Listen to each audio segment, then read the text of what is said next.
gentleman is found dead on his porch, surrounded by bizarre clues. There are so many things in play that it's almost like a mystery board game. And at autopsy, Dr. G is in for the surprise of her life. Oh my gosh, totally unexpected, totally out of the blue, something that trumps everything. Then, a mother and father come face to face with their worst nightmare. Can you imagine your beautiful daughter and you walk in and she's dead in bed? Now Dr. G is determined to find out what happened to her, but it won't be easy. Something is not quite right. Altered lives, baffling medical mysteries, shocking revelations. These are the everyday cases of Dr. G, medical examiner.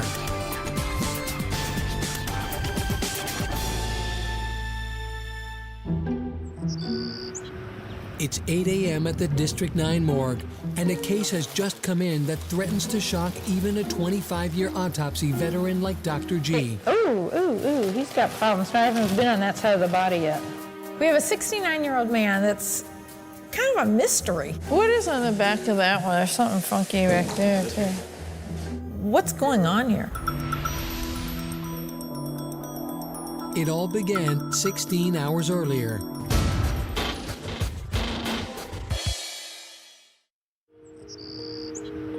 It's 4 p.m., and most of the staff is wrapping up. But Bill Stratton, the medical investigator, is just starting his shift. It's impossible to work a 9 to 5. We're the ones that respond to the scene to initiate the death investigation. It's kind of like a waiting game. We never know what to expect. People don't make appointments to die. We never know when it's going to occur. There's no way that we're going to tell when it's going to be busy, when. He loves these kind of cases. He is a great investigator because he's so inquisitive. If anybody is going to see detail, it's going to be Bill. And he gets excited about every case. You know, that's the beauty of Bill. And you know, that's why I like him so much. He's very enthusiastic. We'll get a better idea once we get out to the scene. But it could be anything.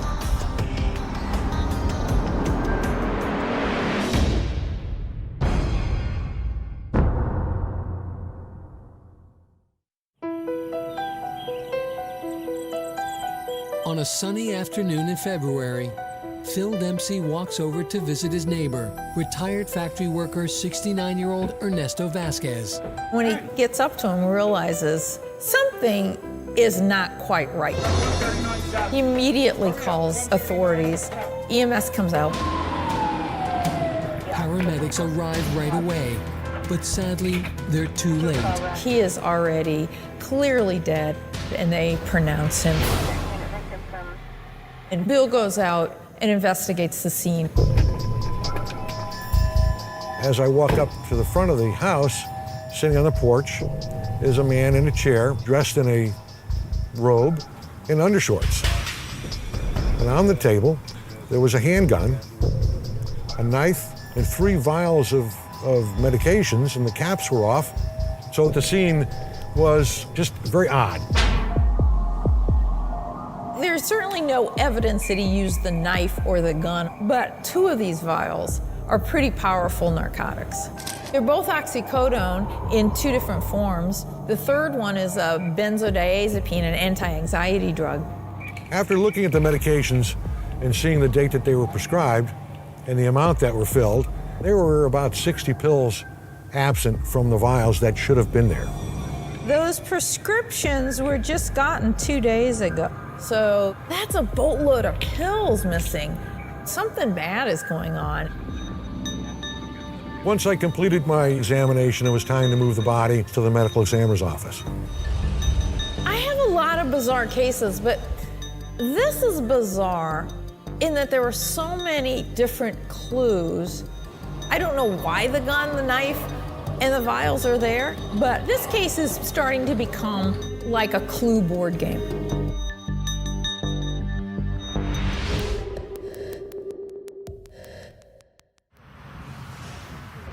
What you got, Bill? Well, we have a 69-year-old white male sitting on the front porch. Natural death, maybe. Suspicious death, maybe. Looks like a mystery. It is a mystery. All right, thanks, Bill.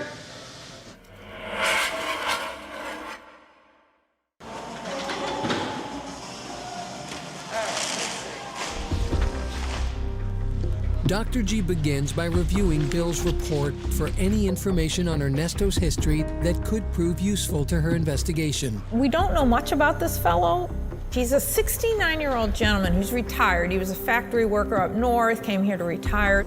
His wife has died a couple years ago, and the only next of kin is an adult, a son that lives up north that had little contact with him. He really doesn't know what had been going on. He just knew his dad was depressed and trying to work through it. Based on this history, along with the biggest clue of all, 60 missing prescription pills, Dr. G can't help but fear the worst. Was he thinking about how to commit suicide? Probably contemplating the knife, too messy. The gun, ooh, a bit violent. I'll go with the medication. It's also possible that Ernesto unintentionally OD'd. An accidental death from overdose of medications is possible. You take a couple of pills, pain pills, makes your pain go away, you take a couple of more, you feel a little bit better, you keep taking them, you forget that you took them. Maybe that's why the lids are off.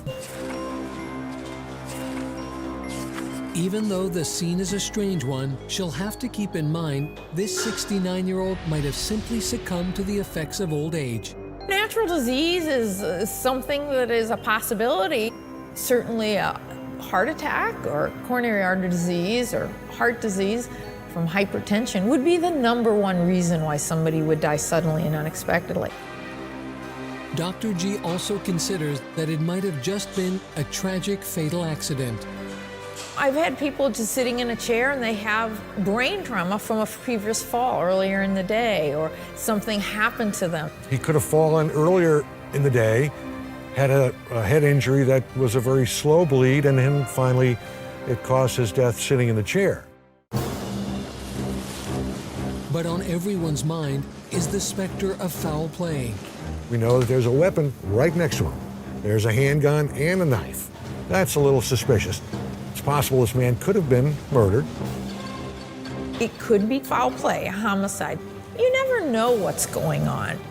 And this is a bizarre case.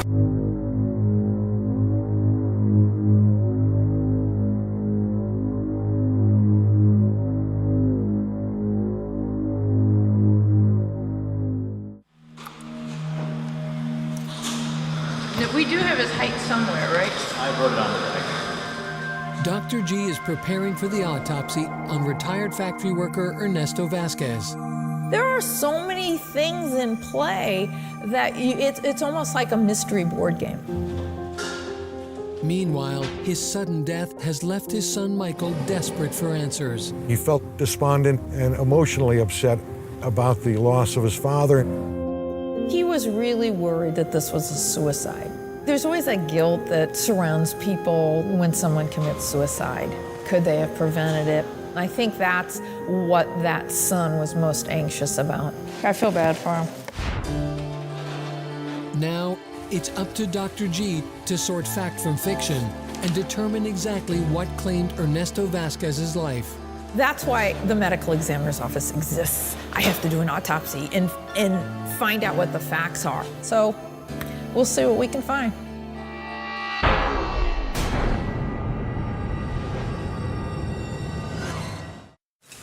All right, let's see. He must be pretty old. When I first look at him, he looks older than the stated age of 69. He shows some chronic kind of sun exposure, like he's really tanned himself over the years. And on his face, Dr. G notices another clue that makes this case even more twisted. Ooh, he's got a scar there. I see little scars at the hairline. The guy's had a facelift. Facelift? That is so weird to see that on a man his age. Dr. G can tell that this surgery was performed recently, most likely in the last few years. This is going to be weirder than I think. Oh, God. Then I see he's got these loop earrings in his ear. He's got a gaudy watch on and an open back toe ring. Then, underneath his clothes, she discovers an unexpected detail that sheds more light on Ernesto's taste in jewelry. Oh my God, look at his nipple. You open the robe and you realize things are really bizarre. So this 69-year-old man has nipple piercings with rings in place, and they look rather fresh. Dr. G is surprised. These recent piercings seem out of character for Ernesto. According to his son, he'd always been quite conservative. This guy has some kind of funky lifestyle after his wife died. Maybe he's trying to cope. It's not your typical grief reaction, but we all grieve in different ways. But Dr. G can't let the strangeness distract her from her goal. She continues searching his body inch by inch for any evidence that might reveal what happened to Ernesto. Of course, I look to see if there's evidence of previous suicide. Let me see his wrist. He's got a little scar on one of his wrists, but not what we typically see. It looks like some kind of healed trauma. I look at his head for evidence that maybe he fell. Still got a full head of gray hair, but I don't see any trauma there. There's certainly no laceration. Just absolutely nothing wrong.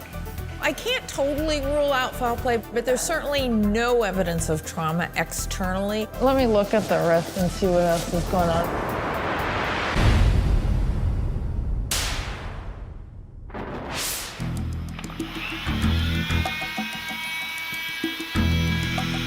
We're looking for any trauma to his head, bleed to his head, any kind of natural disease. Are we going to find anything on this fellow? I remove the calvarium, look at his brain. Now his brain shows some mild atrophy, just a little bit shrunken. It could indicate some dementia, but when I section the brain, it seems very mild. So I suspect it's just some age-related atrophy. It's not something that would have killed him.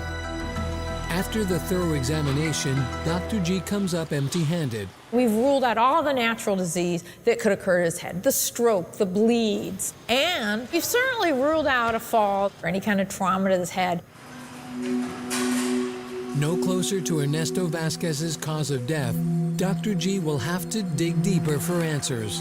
Dr. G does enjoy the difficult cases that are a little more complicated than your routine, sudden, unexpected death or violent death. I mean, she will get to the bottom of this. All right.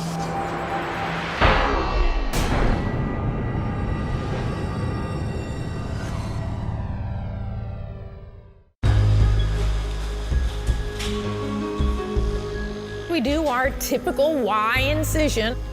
When I open them up, what we're looking for with our first glance is evidence of trauma, evidence of bleeding, but there's no rib fractures. He doesn't really have anything. All right. There's nothing. At this point, Dr. G can rule out foul play as a cause of death.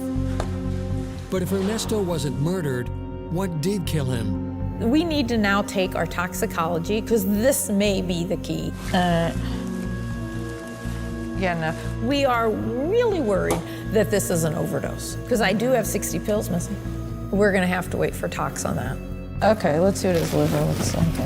When I look at the abdominal cavity, the liver looks fine, the spleen is fine, it all looks normal.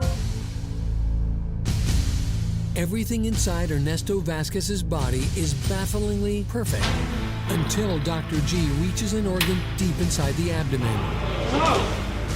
He had a kidney cancer in not just one kidney, but both kidneys. That's serious, a cancer. It was getting advanced. It looks like he would have had problems with it, but it doesn't look at this point that it's his cause of death. It's hard to say for sure. Okay, so we'll go ahead and take the heart out. Who's next to him, I don't know. This is shaping up to be even more of a mystery than Dr. G expected. Is it the cancer? Is it the drugs? Is it the heart? Any one of these things could have killed him. But suddenly, she spots a surprising new piece of evidence. Ugh, that's nasty. That's nasty. Oh my gosh, totally unexpected, totally out of the blue, something that trumps everything.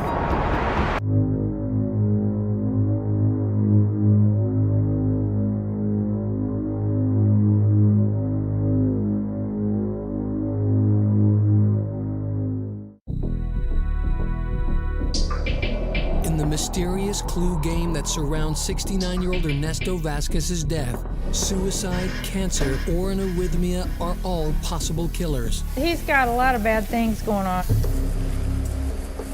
But as Dr. G sections his lungs, she makes a shocking discovery.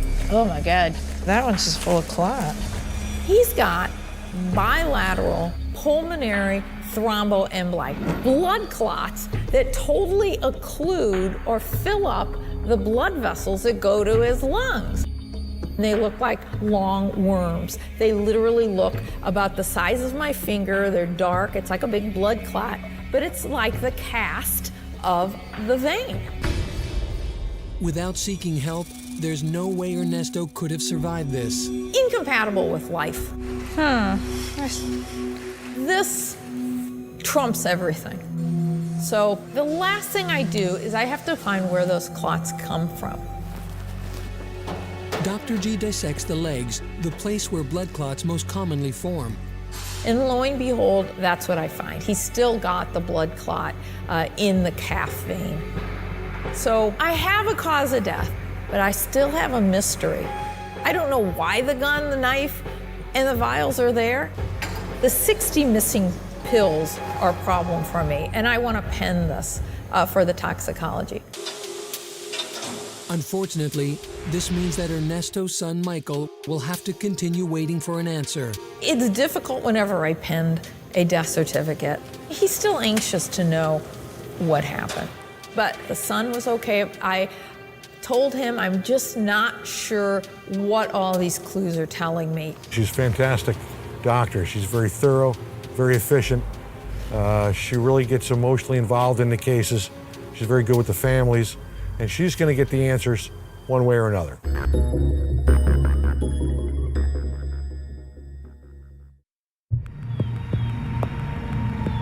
A few weeks later, the reports finally arrive, and Dr. G settles in at her desk to analyze the results.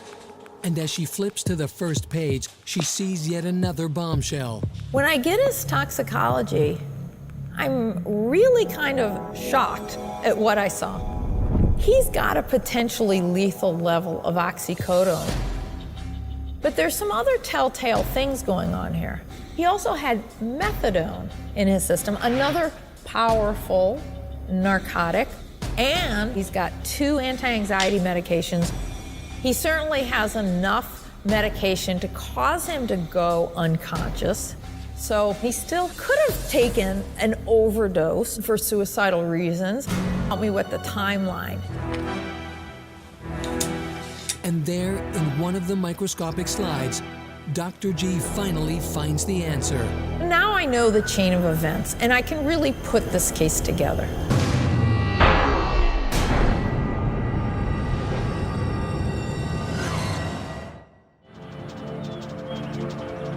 In Pine Hills, Florida, Ernesto Vasquez has been grieving the death of his beloved wife in his own unique way.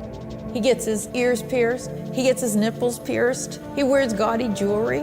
He probably is leading a different life than the one he led with his wife. But unbeknownst to Ernesto, inside his body, a deadly chain of events is set into motion. There is a cancer growing inside of him within his kidneys. Having those cancer cells in your body cause his blood to clot much more readily. Because of this, a clot starts developing in his leg. From the micros, Dr. G sees that days before Ernesto takes the drugs, the blood clots had already formed in his legs, and little pieces started breaking off and lodging in his lungs. He's got multiple emboli, not the massive clots, but little ones that are causing havoc to his lungs. I can tell under the microscope. Those were there prior to him taking that medication, at least the day prior. But Ernesto is unaware of what's happening inside him. He doesn't think Ernesto was trying to kill himself. Instead, she believes he was a drug abuser. In fact, the medication doesn't play a role at all. It only puts him to sleep. Before he even takes the pills, pieces of the blood clot already started showering his lungs. Then comes the fatal blow. While he's sitting there, a massive clot plugs the vessels in his lung. and he dies suddenly. The medication has nothing to do with his death. He had the clot before he took the medication, and the clot killed him. So this is clearly a natural death. Now she can finally call Ernesto's son Michael with an answer. He was relieved when I ruled that this was a natural death. He didn't know what was truly going on down here, and he thought the worst. So the fact that this was really unavoidable, unpredicted, I think made him feel better. But for Dr. G, one part of the clue game still remains. I still have a mystery. It's just very suspicious that so many pills are missing. What's going on? Where did the other pills go? And what's with the gun and the knife? I go to bed thinking about this. This is the kind of stuff I think about at night.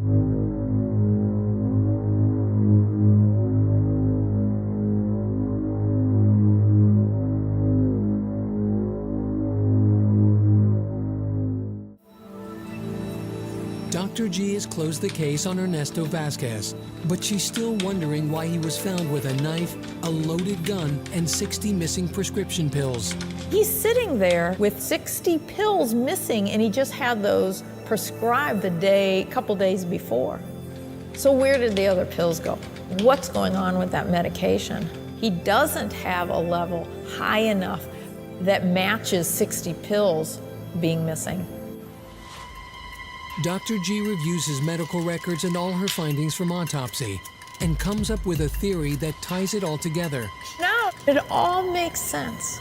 Not only do I know how he died, I think we know a little bit more about him. Now we know how this clue game ends.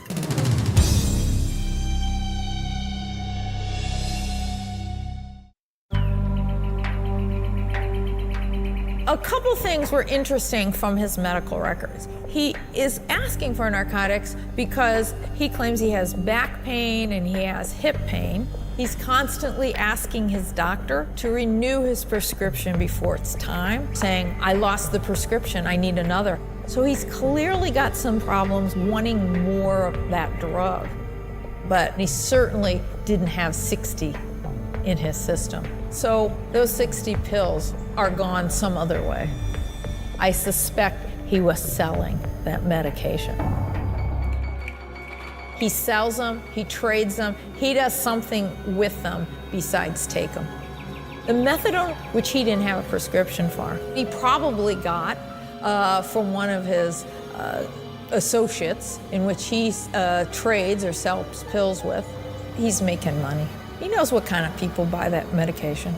That's why he had the knife and the gun there, not to think about committing suicide, but to protect him when he's selling that medication off his front porch. Dr. G will never know for sure if Ernesto was a drug dealer, and if so, why.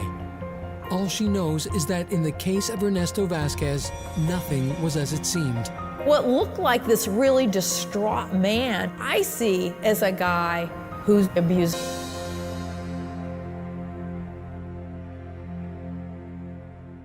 You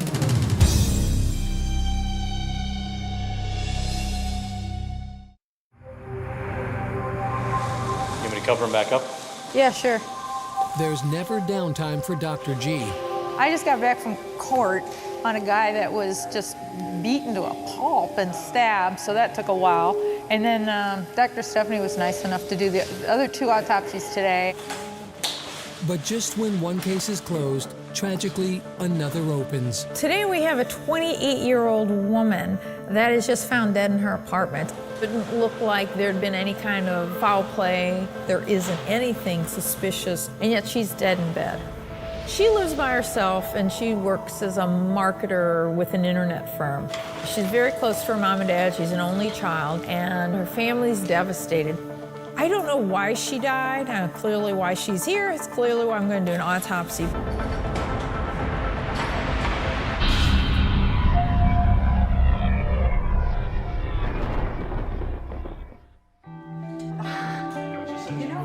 You always make it so 28-year-old internet marketer Rebecca Davis and her parents Mark and Susan get together as often as their busy schedules allow.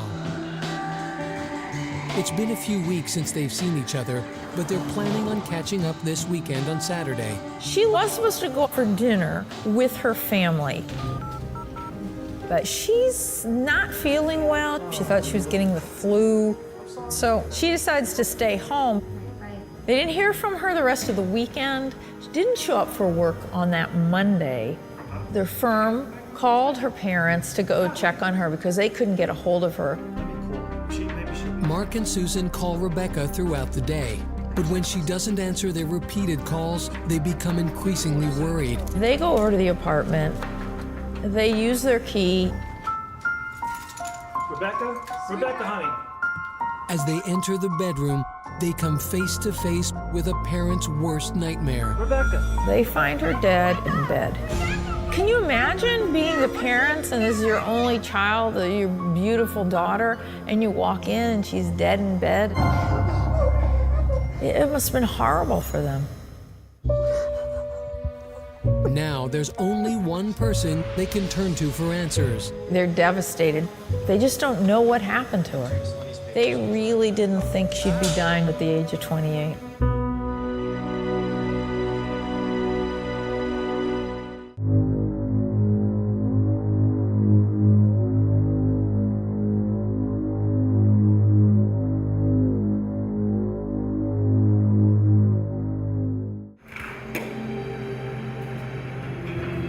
Dr. G just received the body of Rebecca Davis, the 28-year-old only child of parents Mark and Susan, who are shocked and grief-stricken after discovering her dead in her apartment earlier this morning. They were very devastated to find her daughter like that. The parents are very concerned. They just don't know what happened to her. Now it's up to Dr. G to find out. She begins by reviewing the case file, on the hunt for anything that might shed light on what brought Rebecca to the morgue so unexpectedly. The apartment door was locked, so it didn't look like there'd been any kind of foul play. Things were in order. So I don't really know why this young woman is just found dead in bed. But as she scans the medical report, one thing jumps out. 8 years ago, Rebecca was diagnosed with Crohn's, a disease that causes inflammation of the GI tract and affects millions of people around the world. Typically, the symptoms of Crohn's would be cramping abdominal pain, fever, diarrhea. Those would be the classic symptoms. Certainly what's interesting about Crohn's is some areas of the world, Crohn's is very prevalent, and a lot of people will have Crohn's. Like in England and some of the northern latitude European countries, there's like 7 per every 100,000 people.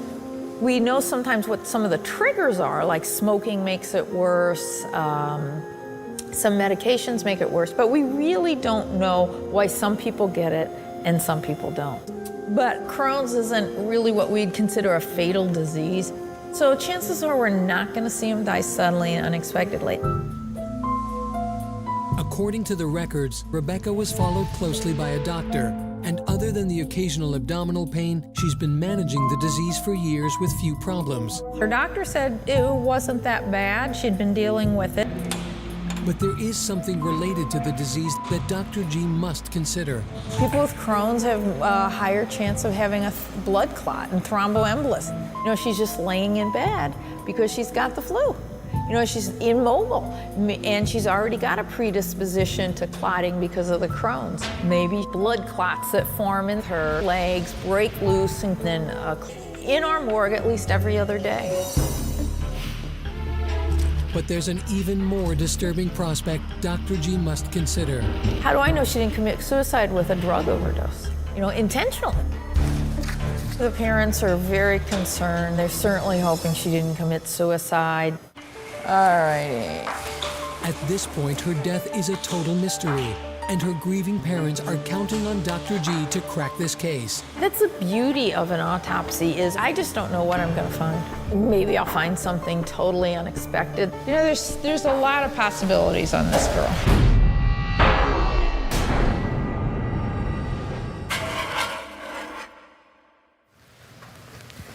Oh boy, this is a sad one. The first thing I look at when I see her is what does she have on? And she just has her nightgown on. It looks like she had gone to bed. I do look at her general condition. She's a beautiful woman. She's thin, weighs about 110 pounds. That's not uncommon with Crohn's disease. They lose their appetite. They sometimes, if it's bad enough, will have problems with malnutrition and absorbing enough nutrients. Then Dr. G does a quick scan for any signs of foul play. There's certainly no evidence of trauma on her. It's something I always keep in the back of my mind. But in this case, I'm not really thinking of it too strongly. We'll definitely rule that out when we do the internal. After removing the clothes, Dr. G looks closer at the body, and something else catches her eye. What you notice mostly on her is that she's starting to decompose. She's not in the best of smells. For being so thin, her belly's kind of sticking out a little bit. It's starting to get green. She's got that kind of darkening of the lips. Her eyes are starting to sink in. This is a disturbing but important clue. Since Rebecca died 2 days earlier, Dr. G is surprised by the rate of decomposition. A little more advanced than I'd expect. That's weird. But there's great variability with decomposition, and maybe that apartment was kind of warm. I hope the decomposition hasn't destroyed any evidence, otherwise this is going to be a tough one. Dr. G is worried. If the inside of the body is also decomposed, it could spell disaster for investigation. Even decomposition of 2 or 3 days makes that autopsy a little more challenging for me, but I like a challenge. So I still am hopeful that we're going to determine her cause of death.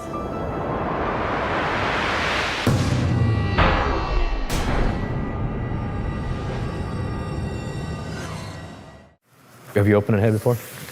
Yeah? Okay. Thank you. Morgue technician Tom Hemphill opens the calvarium to expose the brain, where Dr. G is on the hunt for anything that will help her narrow down her laundry list of potential causes of death. We're going to rule out everything from trauma to even a hypertensive bleed. Hypertension can be a complication of some of the medication she's taking. So I removed her calvarium to look at the brain, and it looks fine. There's certainly no evidence of trauma or foul play, but what I'm worried about more is meningitis, because she was feeling ill. But when I look at the brain and the lining, there's no evidence of clouding of those thin membranes over the brain that would suggest a meningitis. No trauma, no meningitis. It really looks like nothing going on in the head. I need to do the rest of the autopsy. I'm not going to know until I get in.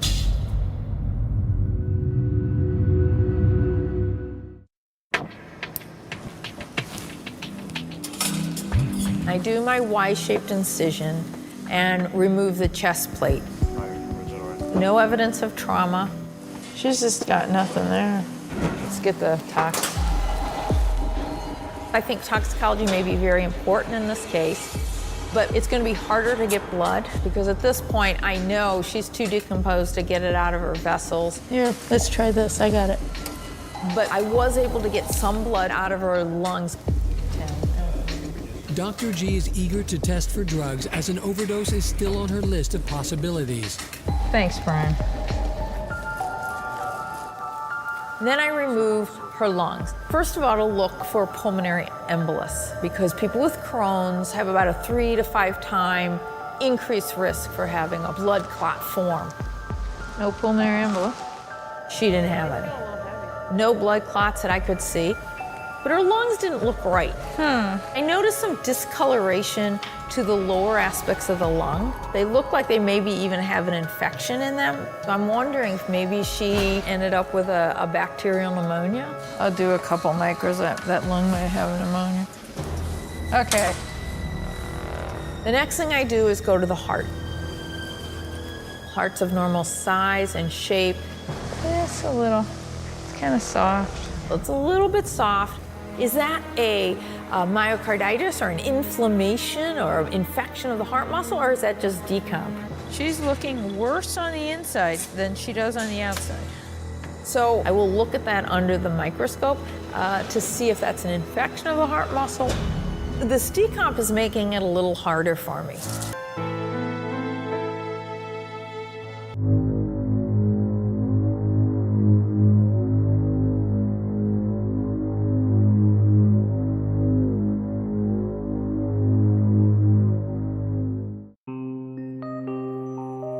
Twenty-eight-year-old Rebecca Davis's parents are still reeling from their sudden loss, and they're counting on Dr. G for an explanation as to what took her life.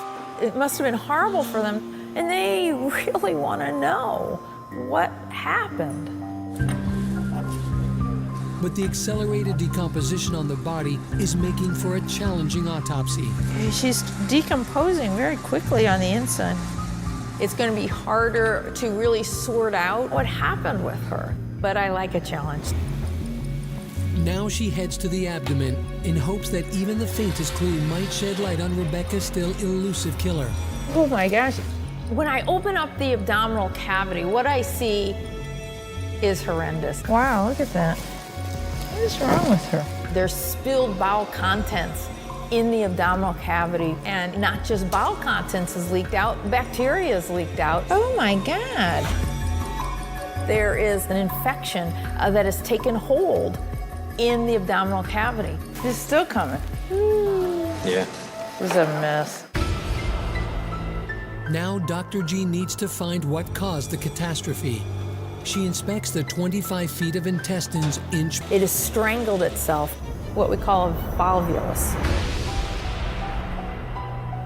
It's like you're twisting a hose and the blood supply then gets kinked, and that's not going then to supply blood and oxygen and nutrients to that bowel, and it starts to die. And then bowel contents even start to leak out. For people with Crohn's, that's a very unusual finding. We just now have to figure out what's causing it. Dr. G is now on a mission to discover how this could possibly happen. Finally, in the abdominal cavity, she makes a discovery that helps her make sense of it all. Oh, here it is. It's right in there. I clearly know why she died, and the reason it occurred is quite abnormal.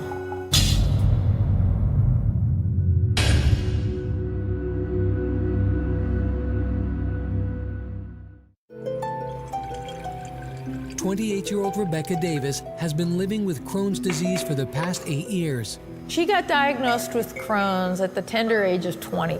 Hers comes and goes. She has the bouts where she's having terrible abdominal pain, cramping abdominal pain, fever, bloody diarrhea. She's getting used to that. She was living pretty well with it.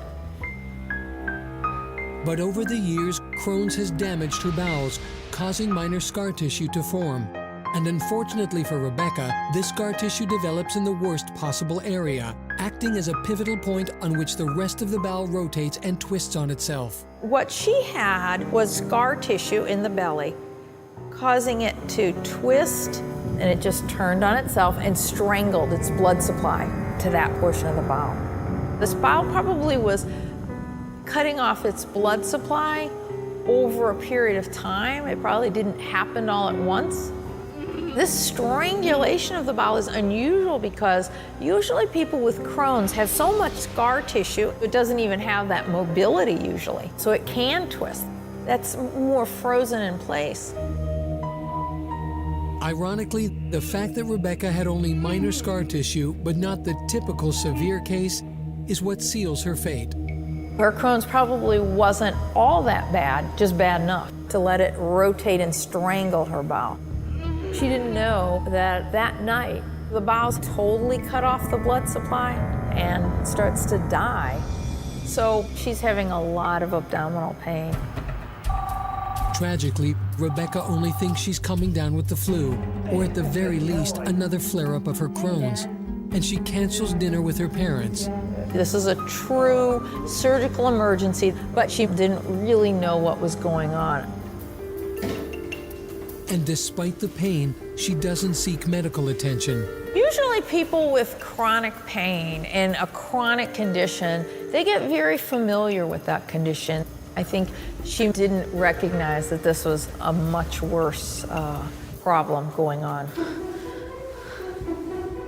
As she tries to fall asleep, the dying bowel causes waste and bacteria to leak from the intestines, which in turn triggers a massive infection called peritonitis in her abdominal cavity. The bacteria got out of the bowel and got into her abdominal cavity, which is not where they should be. And then the bacteria start decomposing your tissues. That's why she was looking a little more decomposed than I would have expected, because the bacteria had already gotten the upper hand on her with that terrible infection going into her belly. The infection soon enters her bloodstream and rapidly spreads throughout her body. At this point, it's too late. The body's trying to fight that off, and that infection just overwhelmed her. She eventually loses her blood pressure and dies.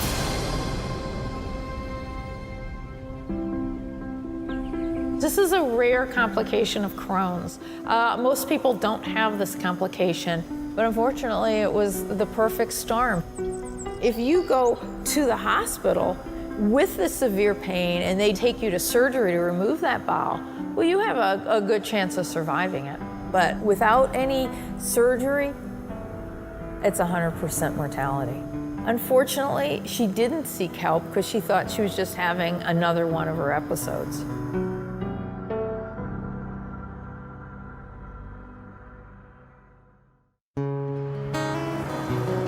A few weeks later, Rebecca's toxicology results finally arrive, and they're perfectly clean. Dr. G closes the case and calls Rebecca's parents. I think the family was really surprised. The best part of every day. They knew it was a debilitating disease. They knew she'd have problems with it down the road, but at least it wasn't a suicide. It was something that was out of her control. And I think they felt a little better for that. And it was a natural death. When the sun shines on my door. You know, sometimes I get cases in our morgue that you're fascinated by because they're so rare. But then you think about just how random life is. Why her? Why'd she get it? But all my thoughts of you just keep you near. Some people just don't get dealt good hands. Sometimes we try our best, but just bad things happen to us. You know I've fallen for you.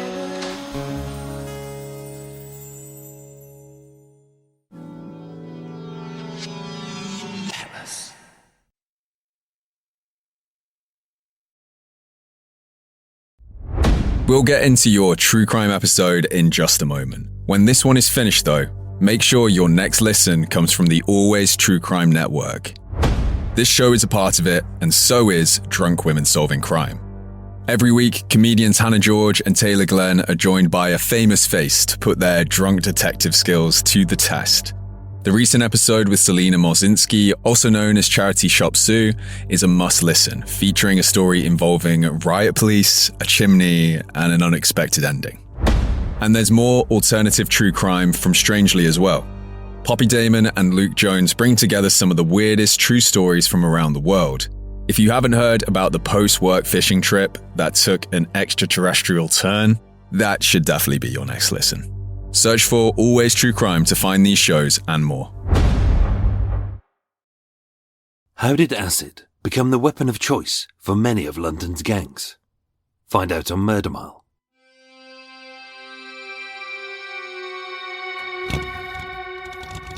Today, I'm standing on Woodchester Square in Paddington, W2. 2 streets west of the decapitated head of the alleged Algerian lover. 2 streets north of the second killing by London's forgotten gay slayer. 100 yards from where Marta Ligman's body was found in a suitcase floating in the canal. And the same square as the son who killed his parents to protect his dogs. Coming soon to Murder Mile. Completed in 1962 as part of the post-war regeneration of London's decimated housing, Woodchester Square prominently features 2 21-storey, 200-foot-tall residential tower blocks between the Grand Union Canal at Little Venice and the A404 Westway, a very busy carriageway. covered in silver panels, concrete and glass.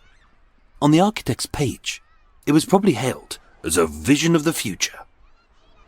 But now, with tacky shell suits hanging from every balcony.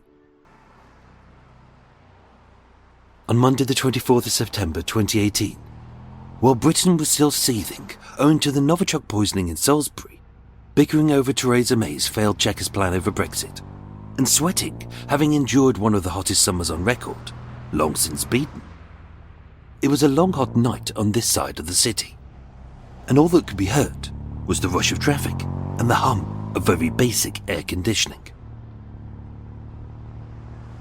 That evening, a couple, unnamed for safety reasons, had gone out to dinner. They'd had a pleasant meal, and being a few months pregnant, they were eagerly awaiting the arrival of their child.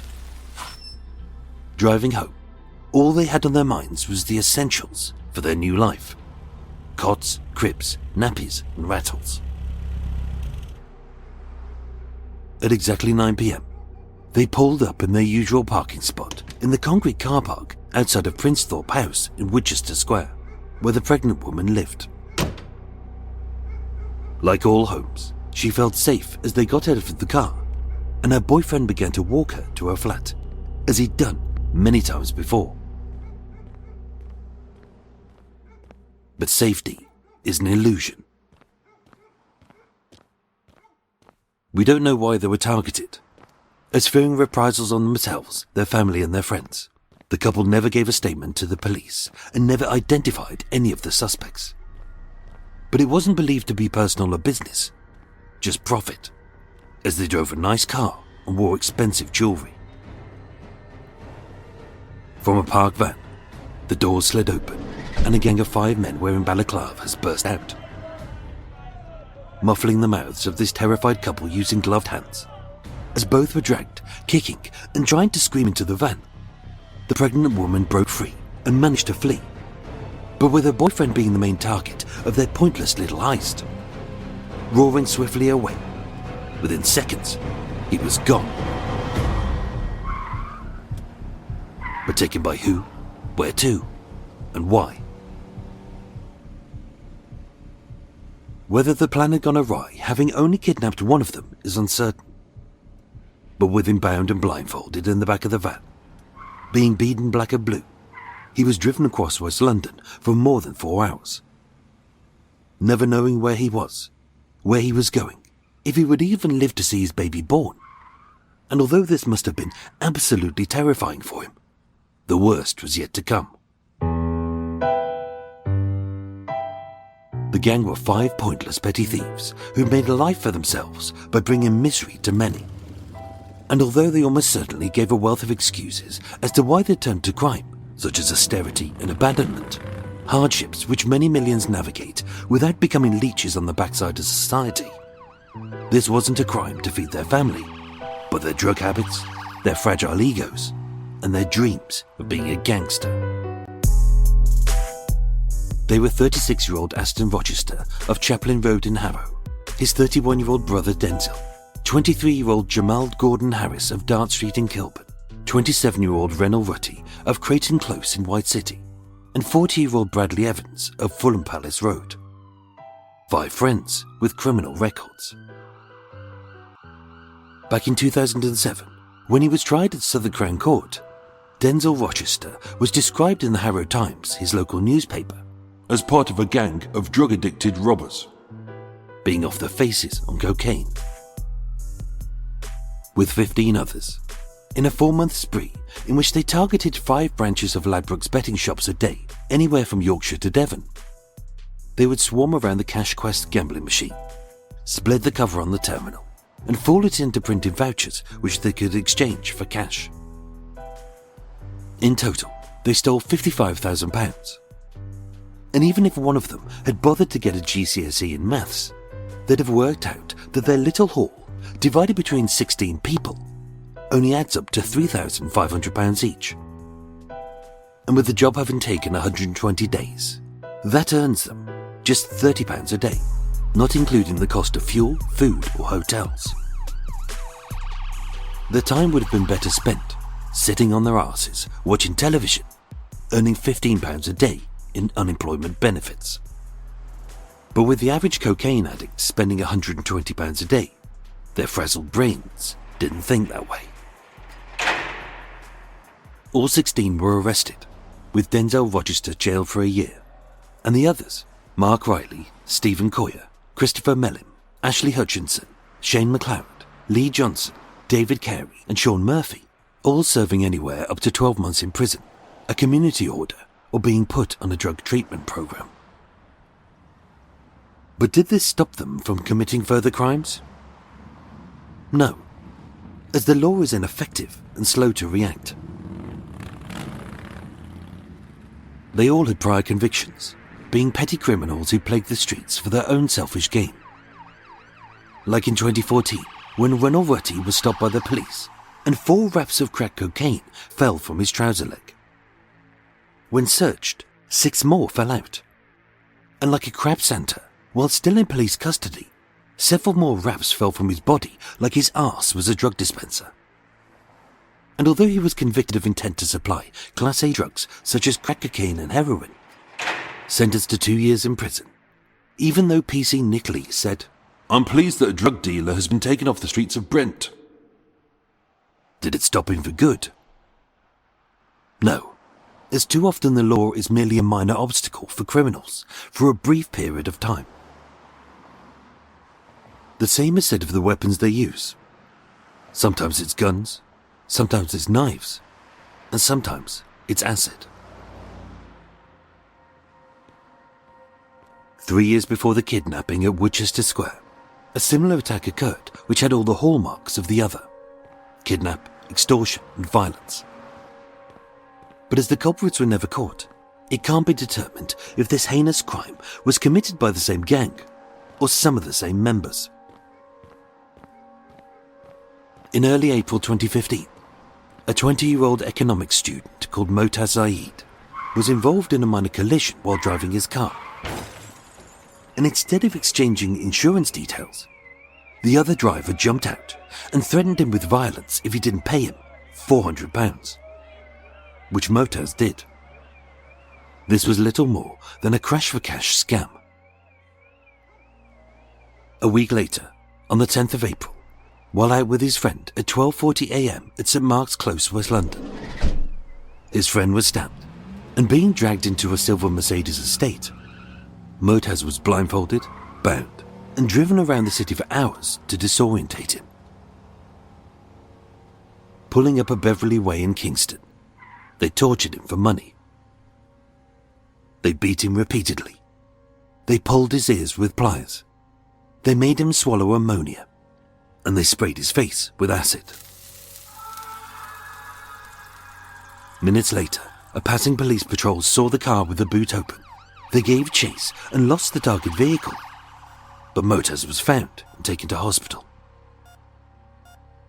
Motaz was placed in intensive care, given police protection, and was in a coma owing to his pain and infected skin. His father Az said, "We don't know if his vision is affected. Doctors say it is very serious. He woke up today but cannot speak. His throat is very damaged. He can only point. My heart is broken when I see my son like that. I can't believe that anyone could do that to another human being."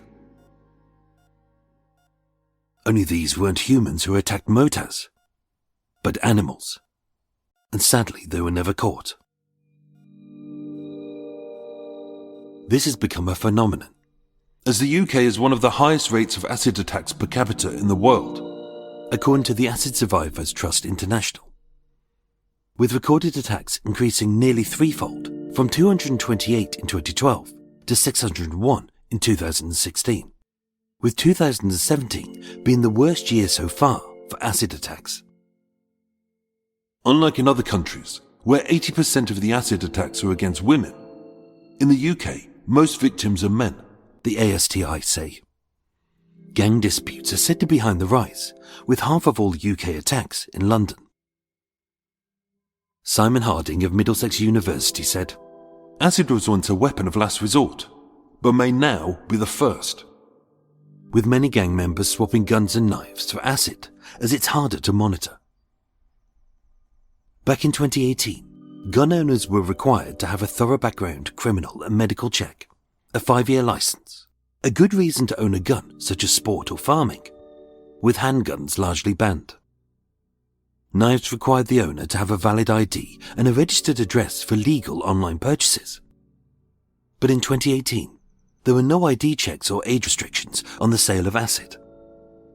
A child could buy sulfuric acid, as long as it wasn't stronger than a 15% solution, which could still disfigure, disable, and kill. We made these weapons simple and easy for gangs and any wannabe killer to buy. They have a devastating impact on the victims, but unlike any other weapon, have very few ramifications for anyone caught carrying it. Anyone illegally possessing a knife in the UK may receive an unlimited fine, a training order for youths, or up to 4 years in prison. Illegally possessing a gun carries a mandatory 5-year minimum sentence with a maximum of 7. Whereas acid had no specific legislation on its sale. The same year as the kidnap in Woodchester Square, 3 months before, on the 13th of July 2018, a devastating spree of acid attacks across East London was committed not by a dangerous criminal gang, but by one boy.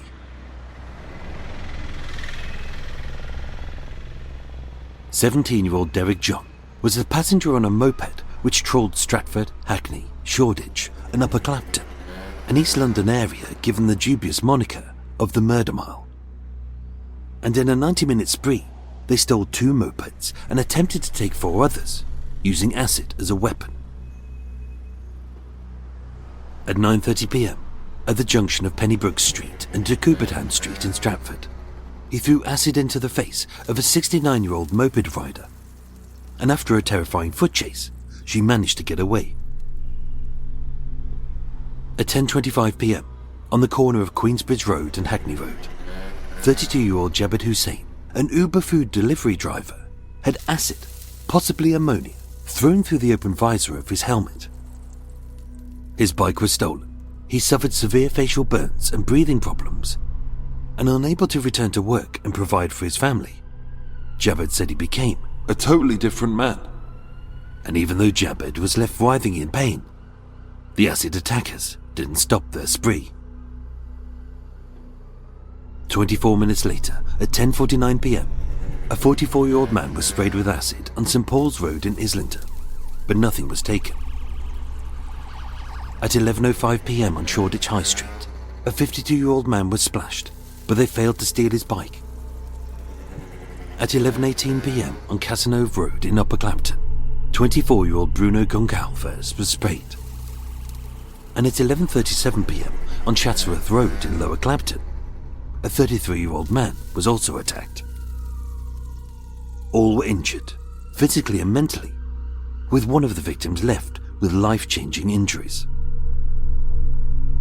Giving evidence, Bruno Goncalves said he was stopped at a red light in Upper Clapton Road. He didn't see it happen, but felt it splash as Derek John sprayed acid into his face and eyes from an Evian bottle.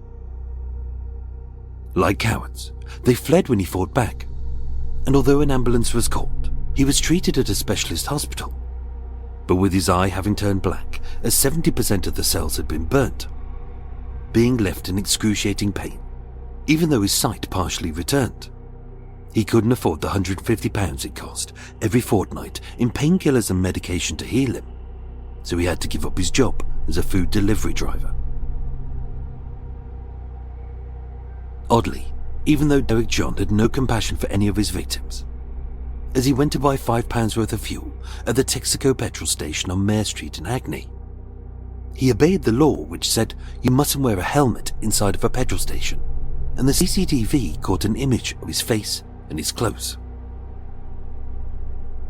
Tried at Wood Green Crown Court in January 2018, found guilty of 6 counts of throwing a corrosive liquid with intent to disable, burn, maim, disfigure, or cause grievous bodily harm, with 2 counts of robbery and 4 counts of attempted robbery. Judge Noel Lucas said, "If you'd been an adult, you'd have received a sentence of 22 years. Instead, he was jailed for 10.5, with 3 in a Young Offenders Institute, And half your sentence in custody. Then you'll be released on license. It's likely he's already out. And his unidentified associate who drove the moped remains at large. But it's not just career criminals who use acid as an easily and readily available weapon. As examples across just 2017, on the 1st of April, Arthur Collins threw acid at 20 people in a nightclub called Mangal E8, leaving many with permanent scars. He claimed that what he threw was the date rape drug GBH, as if that's any better. And although he professed his innocence, he was sentenced to 20 years in prison. On the 20th of July, Katie Leong scarred her boyfriend, 31-year-old Daniel Rotario, for life and left him blind, as having rejected her sexual advances, while asleep, she poured acid into his face and his eyes. She was convicted of his attempted murder and was sentenced to 17 years in prison for the attack.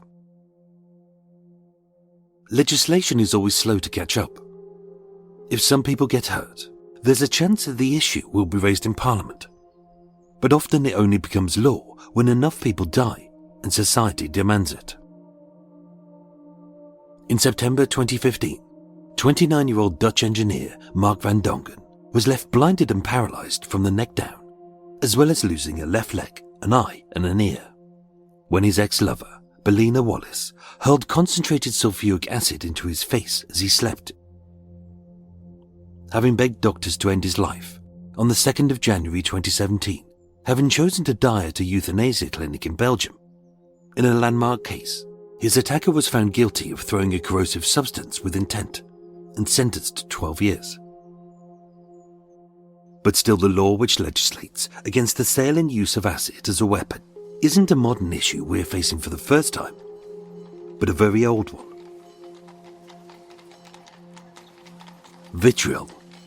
It's a word we all understand, meaning bitter criticism or malice. But its origins stem back to the archaic word for sulfuric acid, first produced on an industrial scale in England in the 1740s.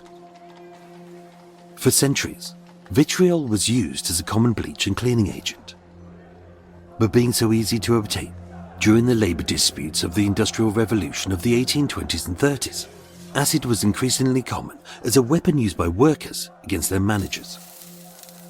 With the Glasgow Herald of 1834 describing the crime as throwing vitriol, and becoming so common it was a stain on the national character.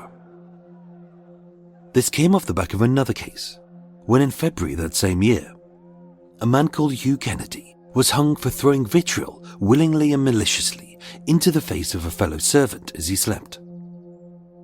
The man awoke in agony, with one of his eyes being literally burnt out.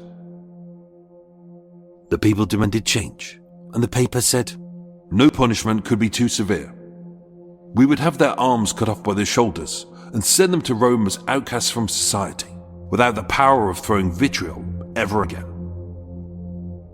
And even though some laws were changed, it was ineffective and would remain so for at least another 200 years. Still today, the term vitriolage means to throw acid or a corrosive substance into the face of another person to disfigure, maim, or kill.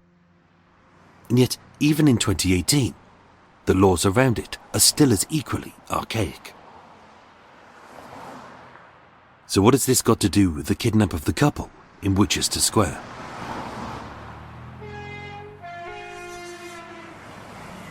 On the night of Monday the 24th of September 2018, at exactly 9 p.m, a nameless couple, their bellies full of food and a baby, pulled up in their usual spot in the concrete car park outside of the 21-storey tower block of Prince Thorpe House. They got out, he locked the doors and pocketed the key, and being easily 30 feet away from the communal doors of the flats, they felt safe. But then again, safety is only an illusion. From a parked van, 4 of the gang of 5 wearing balaclavas grabbed the couple. She kicked off and fled, and with the man dragged into the back, in a plume of dusty gravel, the van was gone in seconds. Bound, blindfolded and terrified, the man was kept pinned down by Ashton Rochester, Jamal Gordon Harris, Renell Rutty and Bradley Evans. As Denzel Rochester drove the van across the city for the next 4 hours, with the man never knowing if he'd live or die, breathe his last, or be buried whole or in pieces. At some point, somewhere, he was bundled into the rear footwell of a car, where again he was beaten. The van was set alight, and the car was driven by Evans to his home in Fulham Palace Road, which they arrived at 1:15 a.m. Whether they knew him or not was irrelevant, as this wasn't about hatred or revenge. All they wanted was his money. They may not have even known how much he was worth, or whether they simply assumed he was minted because he drove a flash car, wore designer clothes and flashy jewellery. But inside this unidentified flat on the Fulham Palace Road, they would make him pay. Across the next 12 hours, with his wrists and ankles bound and his mouth gagged with tape, they took it in turns to beat and strangle him to the point of death. And then, having dragged him to the bath, they poured acid upon the bare exposed flesh of his naked body, it fizzing as it ate through the layers. Acid is a horrible weapon. When poured on exposed skin, initially the skin fights off the acid by causing a numbness. But that is only temporary. As being so caustic, acids like sulfuric can penetrate all the layers of the skin, causing second and third degree burns. With skin being 64% water, when acid hits it, a strong exothermic reaction occurs, generating heat and thermal burning, causing the skin to redden, blister, peel, and with the acid causing coagulation necrosis, also known as tissue death. It results in a dark brown or greeny-black scab, which masks the true depths of the underlying damage caused by the acid. But acid burns aren't just cosmetic, resulting in permanent scarring. They can also cause tissue damage, muscle loss, restricted movement, ulcers, chronic inflammation, a high risk of infection, organ failure, paralysis, blindness, and irreversible damage to the other senses, as well as coma and death owing to shock. Gangs use it as a weapon, as not only is it cheap to buy and unregulated, unlike guns and knives, but it causes excruciating pain, distress and terror across a very long and lingering torture. It leaves scars, which are a reminder to the victim and a warning to others. And although this man was hideously burned by the acid, he either couldn't or wouldn't give up his money, so the gang took it a step further. On a burner phone, they called his mother and demanded money. He was in pain, he was screaming. He told her that he feared for his life, and although she transferred £6,000, roughly £1,200 each, to his 5 hapless captors, having demanded a second payment, but with no more money to send, they had his mother leave his gold Rolex watch on the tyre of his car, still parked where the attack had took place. Evans drove to Woodchester Square. Gordon Harris grabbed the watch, and they sped away. As agreed, they dumped the man, with his skin blistered and bubbling, on the roadside. And spotted by a passerby, he was taken to hospital, where his condition was listed as critical, and although he lived, his outcome is unknown. The gang thought they'd planned the perfect heist, but criminal gangs are rarely smart. They'd abducted a rich man who wasn't rich, for an amount of money which for each of them only added up to less than the minimum monthly wage. Having threatened them, neither the man nor his girlfriend gave a statement for fear of reprisals. And although the robbers wore balaclavas and burned out the car and the van, destroying any fingerprints and DNA, meaning that the acid-strewn flat in the bathtub on Fulham Palace Road couldn't be found. But as Jamal Gordon Harris collected the Rolex from the car's tyre, it was captured on CCTV, as well as his face, and the car's driver being Evans. And even though the license plates were false, identifying those two led to their other Rutty, who were arrested after grabbing the Rolex. Denzel and Ashton Rochester were arrested at home that same day, with Bradley Evans arrested just weeks later on the 31st of October. Following a 6-week trial at Havre Crown Court, with the evidence provided by the Met Police's Modern Slavery and Kidnap Unit, all 5 of the gang denied the charge of conspiracy to kidnap. But on Friday the 12th of July 2019, they were all found guilty. Aston Rochester to 11 years and 3 months, his brother Denzel and Renald Rutty to 9 years and 9 months. So there we go, folks. Here we go. Ugh. Vitriol, the London acid attacks. Ugh. People using acid, I mean, anyone using a weapon against someone else is horrendous, but acid as a weapon. Like, you know, guns are cowards' weapons. Knives, slightly less cowardly, but still the kind of psychotic thing that you think to yourself, why would anyone carry a knife unless there are a massive bell end? But acid as a weapon, it's just horrible, isn't it? Anyway, let's just do welcome to Extra Mile, the unscripted, unedited bit. We'll dive into a little bit of chat. I've moved the boat. Hey, the locks opened a day early, slightly, so I snuck through with a mate. We did a whole load of locks all in one day. We did 16 in a day with with a swing bridge as well. We were knackered by the end of the day, absolutely knackered. So yes, I've moved on. I was in Tring, or just outside Tring, and at time of recording I'm in Leighton Buzzard. Obviously this is 24th of March as of time of recording, and I think you're going to get this end of April because I'm a couple of weeks ahead. So yeah, it's all been good. I've been doing some, as I travel around the country, I've been filming these little videos, little 1-2 minute videos about murder cases, and filming the locations, and they've gone really well. People have really liked them. So yeah, have a look at them on socials if you want to. I try and do one every day now, and yeah, people really like them. So yeah, I will continue doing that. That's good. Something exciting is happening. So on the 2nd to the 5th of July in Sheffield, in the United Kingdom, I'm appearing at the Crossed Wires Festival, which I'm very excited about. I've always wanted to do the Crossed Wires Festival. I think it's year 3 now. It's a really big one. There's lots of people from TV there and radio and podcasting, and it's a really big one. It's a really big honour to be asked to come along to do that. So I will be going there with my network. I will be doing a solo show. If things all go to plan, I will be doing a show called Deadly Dwellings, which I've been working on for ages, which is very exciting. So come along, get your tickets to that. If you go to crossedwires.live or just type in Crossed Wires Festival, it'll take you to the website. Buy some tickets. This is an established festival. It's created by people who work in television, who know what they're doing. They've built a reputation. It's great. I know we had the other festival before that was meant to be end of March, and that sunk like trace because it was badly managed. This is properly managed. It's in a massive venue. It's established.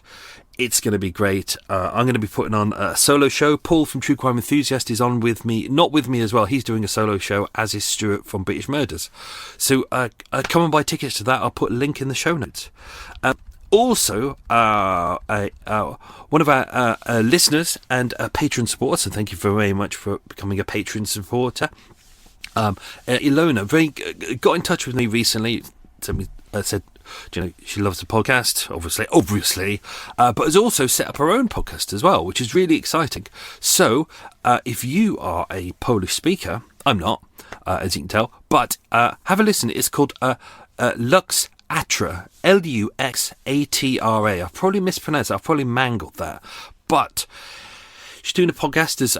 As of time of recording, there's about 3 or 4 episodes out, so there'll be more coming. It's a Polish podcast exploring stories of lives that ended too early. So obviously, if you like true crime, and you're a Polish speaker, have a listen. What I'm going to do is I'm going to put a link in the show notes that goes to the Spotify account, but obviously it'll be available on other platforms as well. So Lux Atra, Luxatra, nice and easy to write, much easier than Murder Mile UK True Crime Podcast. Luxatra. So check it out, or click on the link in the show notes. So good luck with that. Let's do some quiz questions, then we'll dive into some stuff which may not have made it into the episode, and then I'm going to do some laundry, because I have to go and wash my pants, and I have to go watch Eva's pants, which is a treat.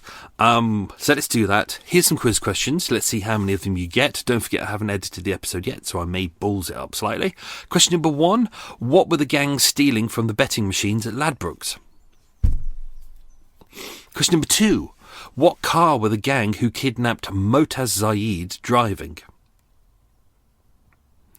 That was the guy who was kidnapped and put into the boot. The other one who was kidnapped and put into the boot and forced to drink ammonia. Horrible. Question number 3. Here's, even if you don't listen to the episode, you could get this one. Where did the Novichok poisoning happen? Question number 4. What fell out of Renal Rutty's arse? What a name, Renal Rutty.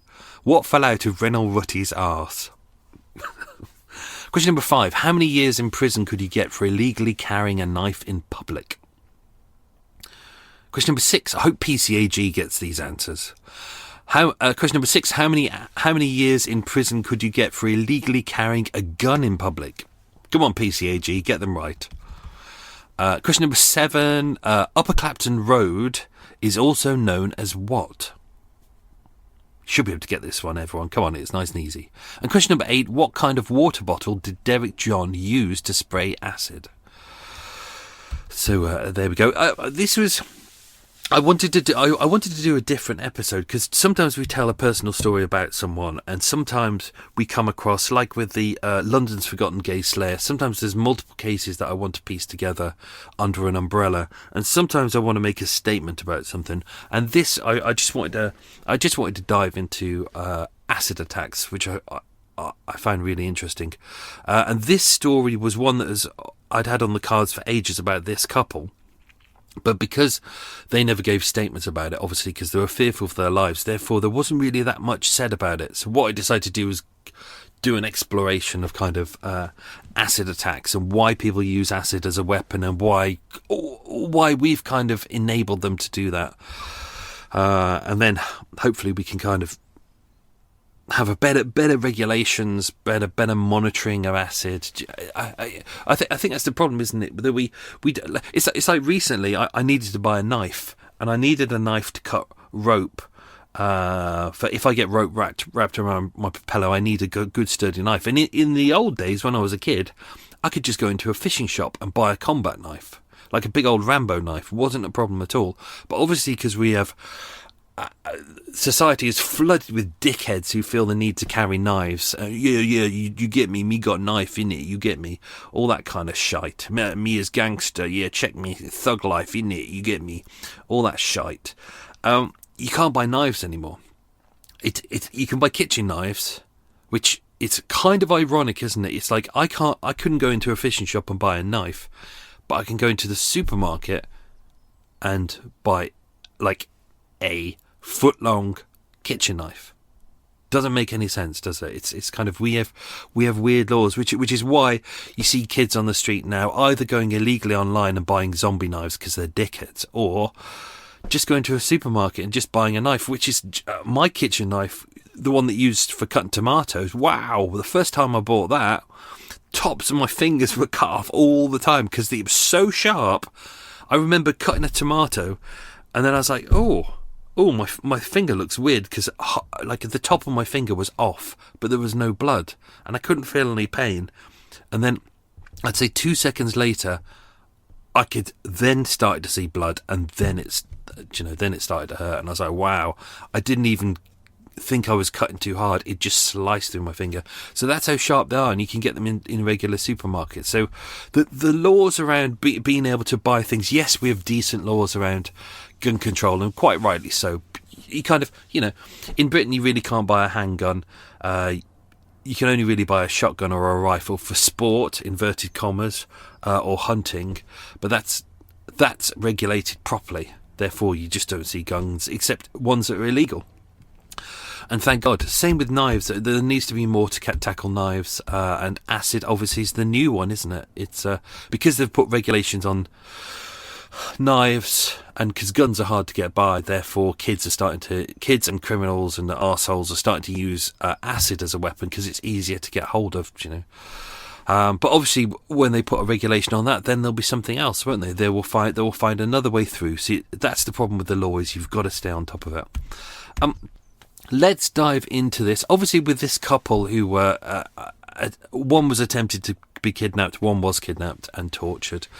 We know that she lived in Woodchester Square. It is believed that she lived at Prince Thorpe House, but there was also next to it Wilmcote House, but the car parks are kind of connected.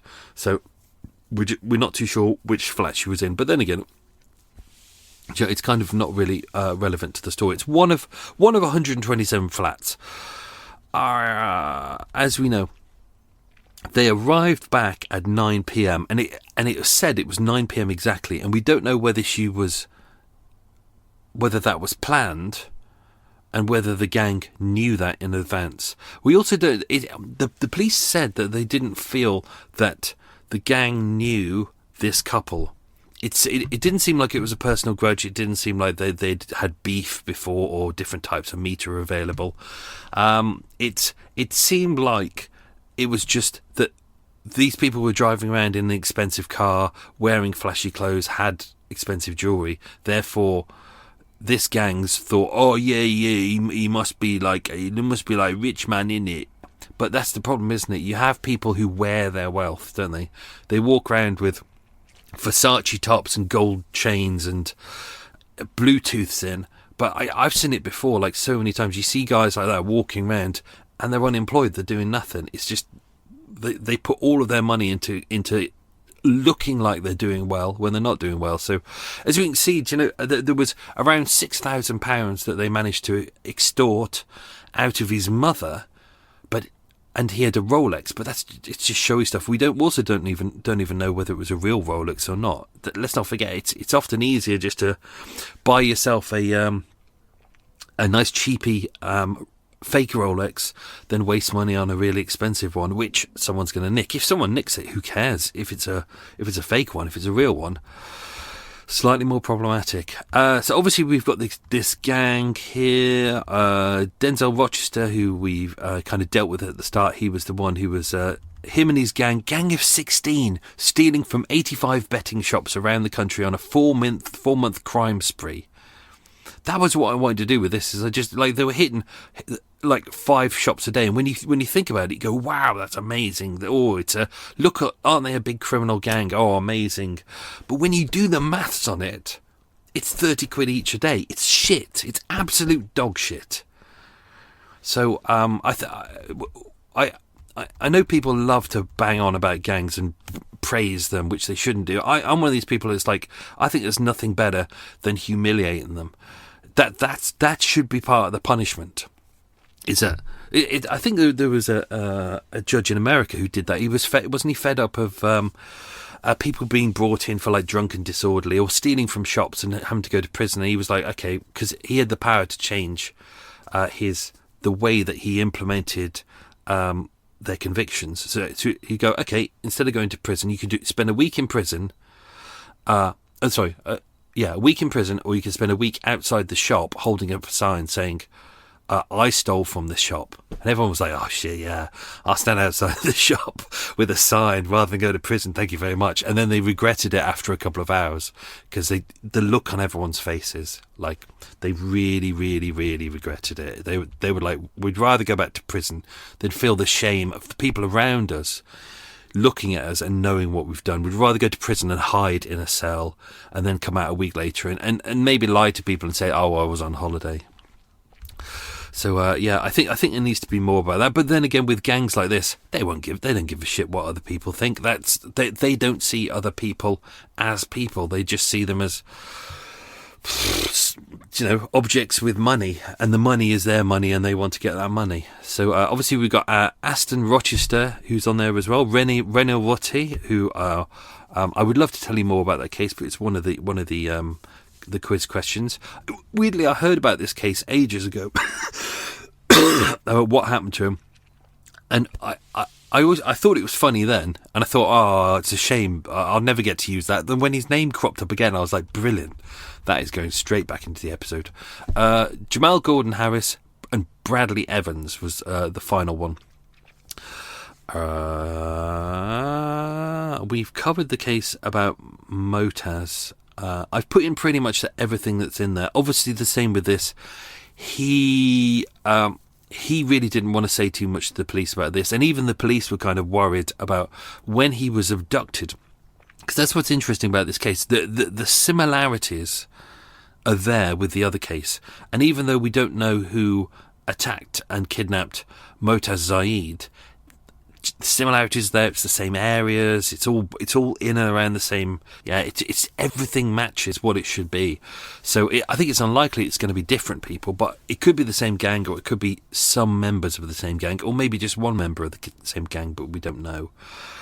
But obviously, when he was in hospital, he was given police guard because they were fearful that the gang would try and come after him and then attack him and maybe try and kill him, because obviously they may have seen his face, which I always find fascinating, isn't it? We've mentioned this before about criminals with odd tattoos going, oh, I'm a criminal. What I'll do is I'll put a tattoo on my face with my name and address and my mum's maiden name just in case. Oh, my mobile number just in case you can't contact me because I am a bit thick. Utter idiots. Anyway, as seen, so according to the Acid Survivors Trust International, ASTI, the UK has one of the highest rates of acid attacks per capita in the world. As we can see with the reports, there were more than 400 incidents reported in the first 6 months of 2017. So that was an increase. I think it was it 2012, there were 228 and 601 in 2016, with at least half of them in London owing to gangs. As mentioned in there as well, they said that 80% of acid attacks are normally against women, but that's in other countries. In the UK, it's mostly men who are the victims, and gang disputes are said to be the big issue with that. What else have we got? The bit about Derek John, again, that was another one of these things that I thought to myself, I would love to put that into the episode, but it's East London, and I don't deal with East London, which is a shame because there's a lot of crime to cover in East London. But then again, it linked nicely to this, the use of instead of this being a gang, it's just one guy, obviously, well, two guys, because obviously he's got the driver of the bike and he's driving around as an accomplice, throwing acid into the faces of people in the hope of stealing their mopeds, and this was technically just one boy. So I put in all the attacks that are in there. Bruno Gonçalves said he was stopped at a red light in Upper Clapton Road, immediately lost sight in his right eye, and has been left partially blind after John squirted a corrosive substance into his eyes and face from a bottle. He dropped the bike to the floor, and as he lifted his helmet, John and his accomplice started kicking the bike and tried to lift it up, but they fled when they approached him. When he approached them, he was left in excruciating pain, was treated for 8 hours at Homerton Hospital. He was then transferred to a specialist eye hospital, probably Moorfields, and he was told his eye had turned black because 70% of the cells had been burnt. And as mentioned, he struggles to pay for the painkillers and the medication to treat the damage. And I totally get that. When my eye burst about a year ago, when it ruptured, you've got to have these horrible, like I luckily I didn't have to have painkillers. I just used regular pain relief, but you've got to have these little drugs that you put in your eyes every single day, and one of them I found out is a cure for typhoid, and the other one is a cure for the plague. And another one of the drugs that I use every so often that I have to for my eyes is used to castrate dogs, but they were really expensive. Luckily, I had money put aside deliberately to make sure I could pay for it. But yeah, 150 quid every fortnight is a hell of a lot, especially when you're a delivery driver and you're kind of got a gig job. So at the trial, Wood Green Crown Court, this was the Derek John one. He appeared via video link from Feltham Young Offenders Institute. John was told by his mother, "We will forgive you." Fuck's sake. John appeared emotionless as she shouted at him with a smile, "You look sexy, man." That's some great parenting there. Well done. Minutes later, she sobbed loudly and added, "Mummy loves you. Daddy's here. We give him everything. You did nasty action." Jesus. He pleaded guilty and was sentenced in January 2018 at Wood Green Crown Court. As mentioned, 6 counts of throwing corrosive liquid with intent to disable, burn, maim or disfigure or cause grievous bodily harm, 2 counts of robbery and 4 counts of attempted robbery. I'm bleeding again. You can tell that I'm moving my boat again because my hands are badly cut. Oh, my back really hurt badly because it's muscles that you never... Everyone thinks that when you're travelling, moving on a boat, they see you moving at 3 miles an hour and they think it's idyllic, but... Even the elderly people who do it are quite wiry. They're quite strong. They may not look strong, but they are strong because you have to have good muscles in the right places. And after a day of doing it, like, my legs are good, but my back was aching. And I went out with my neighbour after we'd done 16 locks together. We had a pint. We went some food. I went to bed, and even though it was freezing that night, I was so tired I didn't make a fire. I was just exhausted. So yeah, it's hard work. Jabed Hussein, who was the delivery driver, who was also attacked as well, he wanted Derek John, who was 17 at the time, to get a life sentence. As we can see, he said he was a totally different person and unable to return to work after the attack. But because he was a minor at the time of the offence, he was jailed for 10.5 years. So because he will be in a young offenders institute until he's 21, that's 3 years there, which means he'll do 2 years in proper prison, and then he'll be released on release. Derek John said, "I really didn't appreciate the damage that would be done. I'm terrified of the sentence that I will receive, and I'm very sorry for what I did, and I realise I will receive a significant sentence of imprisonment." I wonder if he's reformed, or if he's still being a bit of a bellend.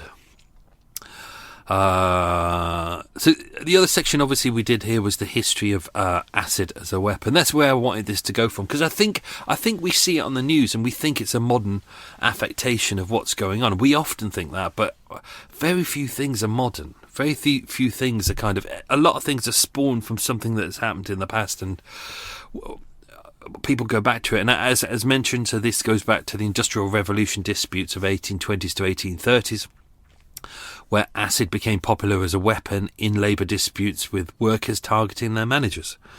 So that's 200 years ago. And that's where we get throwing vitriol from. Let me just see if there's anything else. Obviously, it's not like it stopped in the Industrial Revolution. It still continued.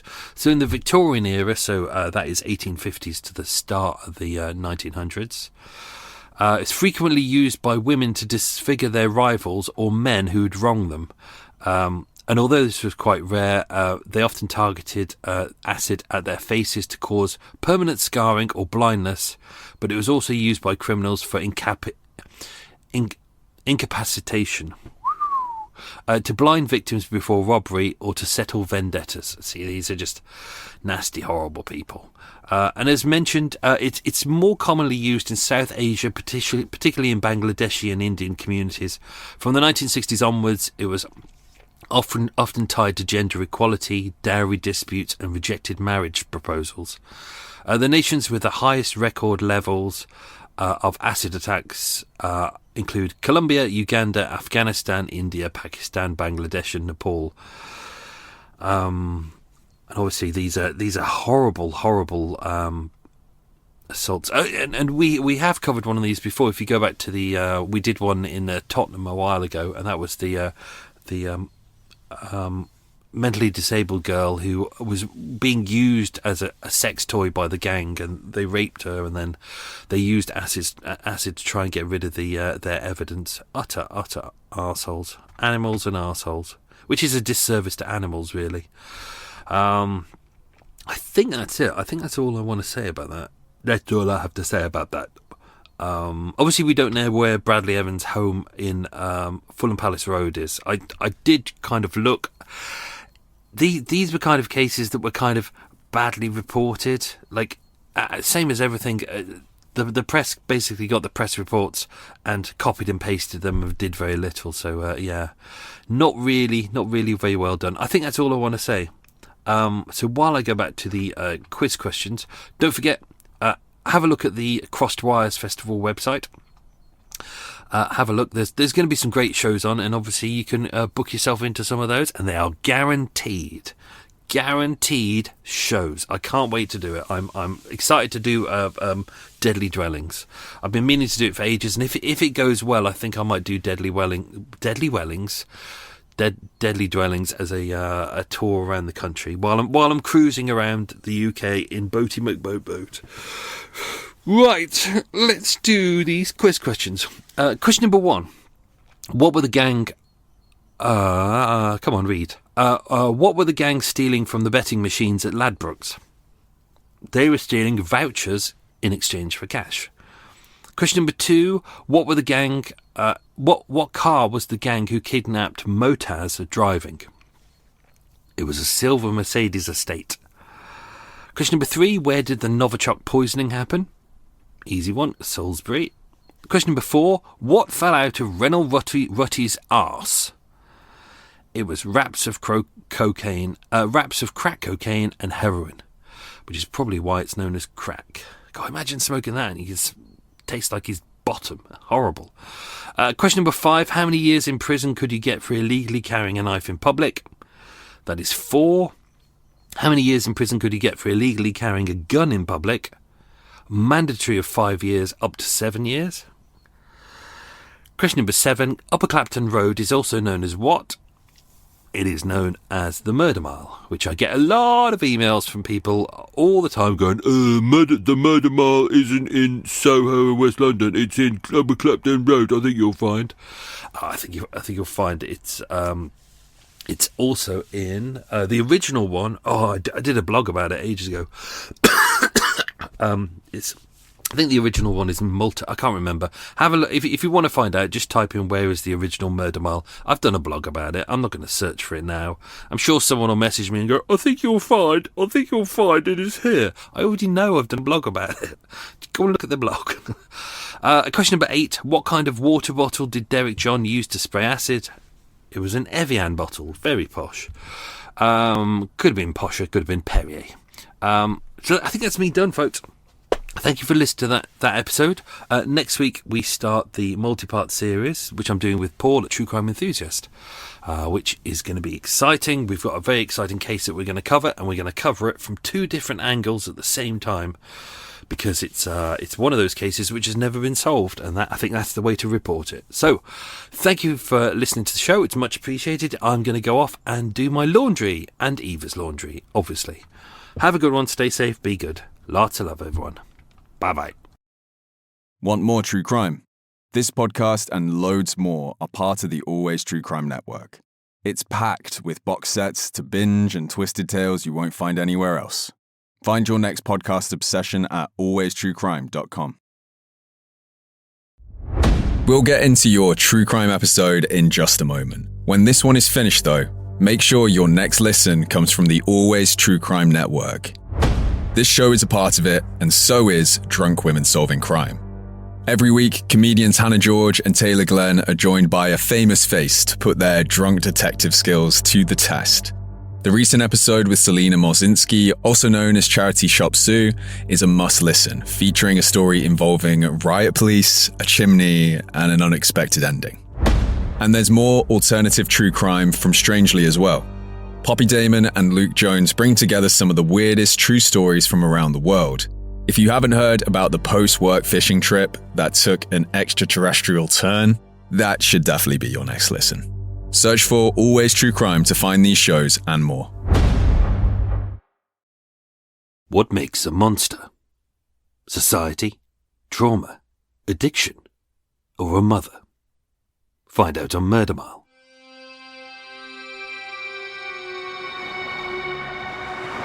Today, I'm standing on Boddington Gardens in Acton, W3. 4 streets west of the lockdown killing by mother of one Olga Freeman. 5 streets east of the second attack by the sadistic paedophile known as the Beast. A short walk from the penultimate failed shooting in the killing spree by the Grey Man. And 2 streets south of the bad mad lad with a bloody bungee cord, coming soon to Murder Mile. This is Claret Court in Boddington Gardens.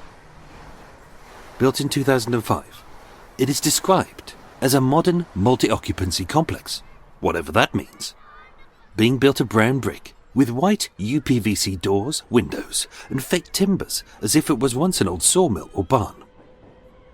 As is typical of most London flats, with land at a premium, the developer clearly paid a pittance for a corner of a cul-de-sac, right next to a hectic main train line, the Central Line Tube, Acton Town Station, a busy road, and a transport depot. Which is great for getting into the city, but not if you don't like... Hang on, it'll go by in a second. A little longer. A little longer. A little longer. Trains explain who a person truly is. We don't truly know the people around us. We only know the side that they show us as we're all pretending to be someone we're not, whether smarter, stronger, younger, or taller. We accentuate our attributes, diminish our weaknesses, embellish our successes, sweep our failings under the carpet. And once a person is deceased, those who claim to know the victim burst forth with meaningless platitudes, like they were so kind, loving, and caring, delete as appropriate. Whereas the culprit, they can't wait to shit on them, bragging, I always knew they were bad. but did nothing to intervene as. It wasn't my place to do so. So the only people who truly knew Aziza and Hannah were themselves. And one of them is now dead.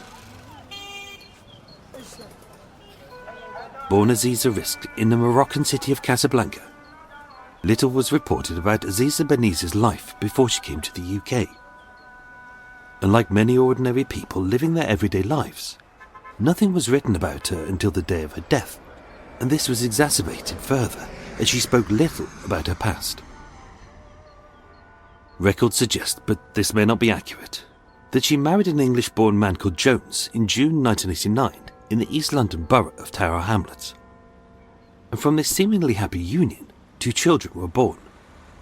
Hannah in 2001 and a younger sister in 2003. But as often happens, with so many marriages put under strain, Aziza and her husband separated and Hannah lost contact with her dad. Previously, this family of 3 had lived in Southall, West London. But needing a bigger flat, in 2005, they moved into flat 72 on the first floor of Claret Court in Acton, as one of the first residents to move on this newly built estate. It was small, but suitable for their needs. The girls were educated locally. Aziza worked for several years as a well-liked dinner lady at Ark Acton Academy just over the train tracks. And although a single parent living on a minimum wage, she did her best to raise them alone. London is an odd place. It's rammed full of 9 million people across 32 boroughs over roughly 610 square miles. So you'd think that everyone would know each other with a wealth of friends and neighbours. But they don't. By and large, it's a lonely place with no real sense of community. As being so tightly packed, you can't get too cosy with your neighbours for fear of saying or doing something wrong. So although many of Aziza's neighbours spoke to the press about this family, their comments were vague. One said of Aziza, "She was caring. I just don't have anything bad to say about either of them. I just know her as a neighbour and she was a really nice lady. She was really friendly." Someone on Reddit said, "She was such a calm lady." With one resident saying, I got on with her. She was very friendly. I think she rented out her flat to Airbnb. She used to go back and forth to North Africa, and last week she offered me a cab. I don't know anything about the relationships between the mother and the daughter. but such is life. We only know our neighbours on a surface level, with our knowledge of them mostly based around a set of fleeting interactions, with a smile, a wave, and a pleasant chat about the weather once in a blue moon, but nothing deep. So to everyone else, they seemed like an ordinary family. But what happened behind the locked door of their flat was much, much darker.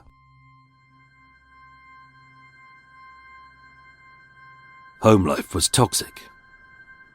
To the world outside, Aziza was a kind and caring woman and a good mother who was liked in the community. But to her daughter Hannah, she was the devil herself. At the trial of the Old Bailey, Prosecutor Edward Brown KC stated, Hannah's disruptive, rebellious behavior was the result of abuse by her mother, caused by her alcoholism and violence towards her own children. Where that anger stemmed from is uncertain, perhaps exacerbated by her husband's abandonment. All children at some point resent their parents, with psychiatrists stating, It commonly surfaces during adolescence, when independence is sought, and in adulthood, when past traumas and unmet needs are re-evaluated, being triggered by marriage, divorce, separation, grief, and neglect. Resentment is often a coping mechanism for hurt, serving as a protective barrier against further emotional injury. But being a mother and a daughter, Aziza and Hannah's relationship was loaded with high expectations, emotional closeness, and the blurred boundaries of a complex connection. With many parents and their offspring who were once their babies, many may swing between being best friends and bitter enemies. But theirs was exacerbated as Aziza had told Hannah that her estranged father was dead, when he wasn't. He was alive and well, but knowing that his loss would tear at her soul, Aziza used it to hurt her daughter. Psychiatrists state, When a mother becomes the abuser, the mother-daughter relationship shifts from a nurturing bond to one defined by fear, control, and emotional danger, resulting in profound, long-term psychological harm to the daughter, characterized by coercion, manipulation, and destruction of that vital family trust, which can, and in this case it did, lead to Hannah developing chronic anxiety, depression, and low self-esteem, as the foundational sense of safety is broken. as when a parent turns from a child's protector to their aggressor and tormentor. That is the ultimate betrayal. So why did Aziza physically, mentally, and emotionally abuse Hannah? Was it due to her drinking, her own depression? Did she blame her daughter for ruining her marriage? Was it spawned by Hannah's rebellious behavior? Or had Hannah's bad actions turned this supposed good mother to drink and abuse? Hannah was 21 years old when she violently stabbed her mother to death. It could be said, given the abuse she endured, that it's amazing she didn't break sooner. Psychiatric reports supported by Hannah's claims of abuse, backed up by her sister, alongside extensive social services records which described Aziza as frequently violent, unpredictable, and unstable. Jeremy Dine KC for the defense said, Hannah had grave difficulty in grappling with the lifelong abuse from her mother, which resulted in her losing control. The reality is that Miss Benizi's mother had ruined her life. And with her childhood being described as both horrific and hell, Aziza subjected her daughter at a very early age to threats with a knife, curses using black magic, and threats to kill her hamster, as well as rubbing chili pepper into her lips and severely beating her with a sandal or a belt buckle. Her upbringing was so brutal at the hands of her drunken, abusive mother that on the 5th of December 2014, the newspapers reported, Police are appealing to help find this 13-year-old girl who went missing yesterday. She was last seen at 5:30 p.m. close to Morrison's supermarket on King Street in Acton. Hannah is described as 5'5", with long brown hair, brown eyes. When last seen, she was wearing a school uniform comprising of a navy blazer, white shirt, grey tie, black trousers and shoes.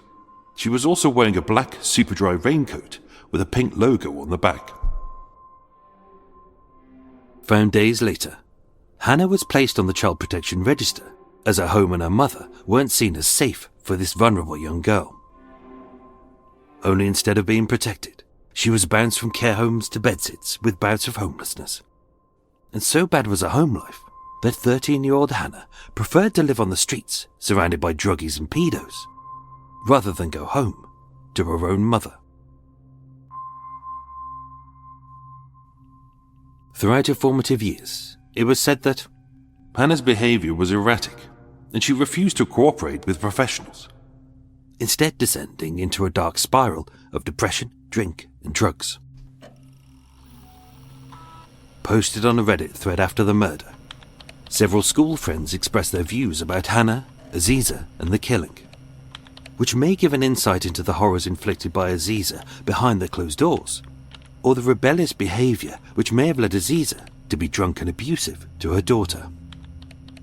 But as with every opinion, these cannot be taken as fact, so must always be taken with a pinch of salt. One commenter wrote, "Went to secondary school with her, hung out with her a few times. She was lovely, but always had issues going on at home. This is so sad." Another wrote, "She was excluded in year 9 or 10, and I think the issue started around year 9, around the time that she'd ran away from home." Some said she was violent and abusive. She was Islamophobic and said she was going to strip my friend's hijab off. She also hit me once in the face, completely unwarranted. She was always unhinged. With another stating, "She used to always get into fights and trouble, but she had people to protect her." One commenter even claimed, "She was always a controversial character. I heard she was posting CP, child porn of herself on Snapchat in French class. But I personally didn't see it myself because I didn't have Snap. She's definitely a strange girl. Lol." With someone else commenting that she was seen fingering herself in class. It's impossible to gauge how much of what was said was gossip and how much was truth. We'll never know. But with 6 convictions to Hannah's name by the age of 21, including assault, drugs, possession of a knife, and in 2021, 1 year before, being sentenced to a community order for assaulting an emergency worker, an order which she was still under when she murdered her mother. Her life was chaotic, but she had been trying to better herself. For a decade, she had lacked a stable home, love, warmth, happiness, and a future worth living for. She had no father figure, and her mother was her worst enemy. In 2019, aged 18, while studying at Southampton College, Hannah got pregnant. And although it slightly curtailed her education, which she would later return to at the Open University in 2021, it gave her focus, a goal in life, someone to live for, and vitally, a reason to find a council flat with her boyfriend over in Ealing, away from her mother. Everyone needs breathing space and stability. This was hers. And becoming a mother herself, it gave her a chance to learn from her past mistakes, her mother's failings, and make a good life for her child. Or at least it should have been. Diagnosed with complex PTSD, in February 2022, 6 months before, Hannah had suffered a meltdown due to unresolved issues from her past, which it was said was a significant contributor to the killing. Again, only Hannah and Aziza know what really happened. As one of their neighbours stated, "The daughter wasn't a bad person. She is certainly not a bad person. It's just horrible. There are no winners in this." It was said that the killing was sparked by an argument over the custody of Hannah's 3-year-old child, as in an ironic twist, Aziza didn't feel that Hannah was a fit mother. It was never explained why, but in a Reddit thread for UK Drill, Hannah is discussed at length, but many of these comments would later be deleted. Using the slang WAPs, meaning guns, one of the commenters, who we know knew Hannah owing to the camera footage which was later uploaded on this thread, said of her, "Absolute psycho ting. Used to hold WAPs for gang members," which they also referred to as GMs, but his statement can't be verified. Another said, "These GMs turned her satanic, giving her Stardog, when she probably from a good home. Which she wasn't. Far from it, but that's who gangs attract. And with Star Dogs, or Star Dogs, being a highly potent strain of hybrid cannabis known for its uplifting highs, paranoid lows, and aroma of diesel, he wrote, Last time I smoked a Star Dog, I stabbed up my mum and dad. Normal behaviour after a joint. And of course, when you combine Star Dogs with alcohol, depression meds, anxiety, and a history of physical and mental abuse resulting in PTSD, Hannah was far from stable on the day itself. Again, this can't be verified, but one of the commenters stated, Worst thing is, these GMs are jeeting these satanic mental health J-bags. With jeeting meaning to have sex with, and J-bag stating that she was a jizzbag. Just a hole for these boys to ejaculate in, as gangs often target and cultivate vulnerable young girls with a need for drugs and a want for love to assuage their loneliness in the hope of finding a family of any description. Seems like these were our only friends. Imagine GM being your only friends. She probably chills with, gives them head for some weed, listens to their stabbing music in their cars. She really got influenced, and her mum didn't like her smelling of weed coming home and smoking weed in her room. It all adds up. If this was true, it wasn't a safe place to raise a child, or a haven for Hannah to get herself mentally well. She was running away, escaping the horrors of her past and the stresses of her daily life by engaging in drugs, drink, and a steady decline to the base of the barrel with the deadbeat dregs of life's bottom. But worse still, she hated her mother, and rightly so. Yet in a vicious circle of abuse, the daughter had become a mother, but not seeing the pain and neglect she was creating for her own child. Perhaps just as her own mother couldn't. There was no hope at all. Life was hard for Hannah, and about to get harder. As in March 2020, when COVID swept the earth, 1.5 years of lockdowns and restrictions had made even the most basic of chores tougher, especially as she didn't have a stable family unit to help her weather the storm. It's impossible to say, in a balanced or unbiased way, who was to blame for the killing of Aziza Beniz. Was it Hannah's rebellious streak and her reliance on drink and drugs to cope? Or after years of cruelty and abuse by the one person she should have trusted, her own mother? Did Hannah find with Aziza not working as a dinner lady as the schools were on summer break? Both being heavy drinkers, toxicology reports show that Aziza had consumed alcohol that day, as did Hannah, along with skunk cannabis. As was usual, even before they'd set eyes on each other and felt their angers rising, their fury and resentment had been bubbling like a boiling pot of caustic acid, spitting and scolding, as the two exchanged barbed insults and venomous scorn via texts. Hannah wrote to her mother, "You made me hate my life. You genuinely make me not want to live." Aziza replied to her daughter, "Get a life, Hannah." And although she needed her mother's help for childcare, Hannah replied, "Burn in hell, you sour bitch." At around 3 p.m, with the day reaching its hottest as the tarmac baked, as Hannah had buzzed the entry system, but Aziza had refused to let her in. Outside of the building and in front of all the neighbours, with no sense of shame, the two women screamed like furious banshees, hurling a lifetime's worth of spite. The ear-splitting shrill of their screams were enough for the neighbours to call the police. But at that point, as there was no danger to life, they would arrive too late. And as this heated row moved away from prying eyes, what happened behind the locked door of their flat became much, much darker.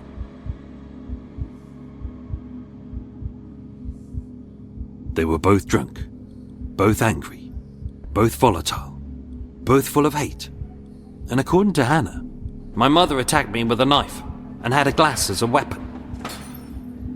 A bloodied knife was found at the scene, as was broken glass. Hannah had a deep cut to her left eye and a puncture wound to her right thigh. Hannah told the police she screamed at her mother, "You're gonna kill me!" As that's what Hannah believed, And why wouldn't she? As Aziza had attacked her many times before.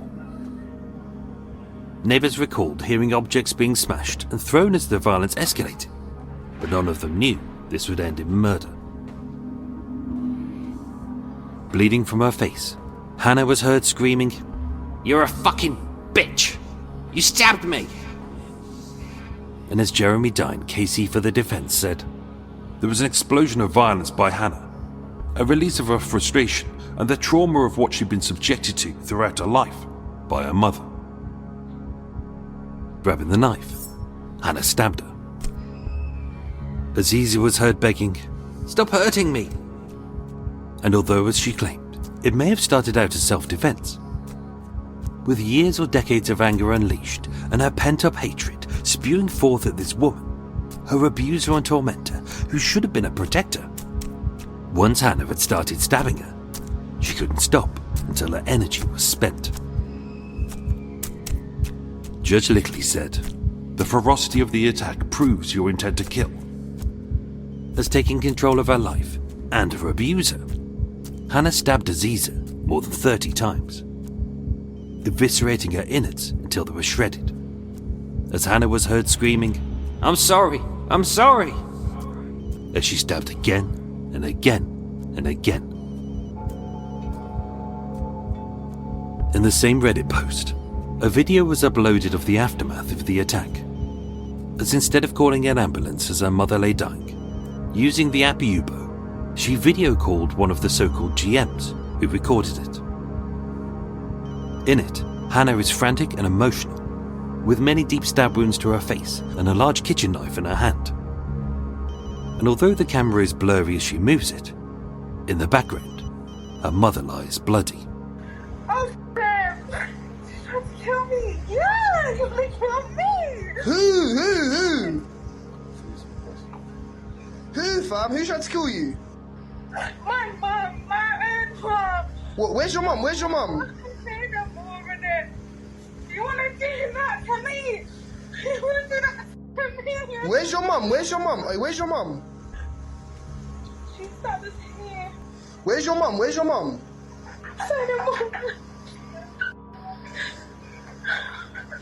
Hey, yo, where's your mum? Where's your mum? She's dead. Huh? She's here. She tried to stab me here, and in my leg, and in my chest. Here. Allah. Hey, ow.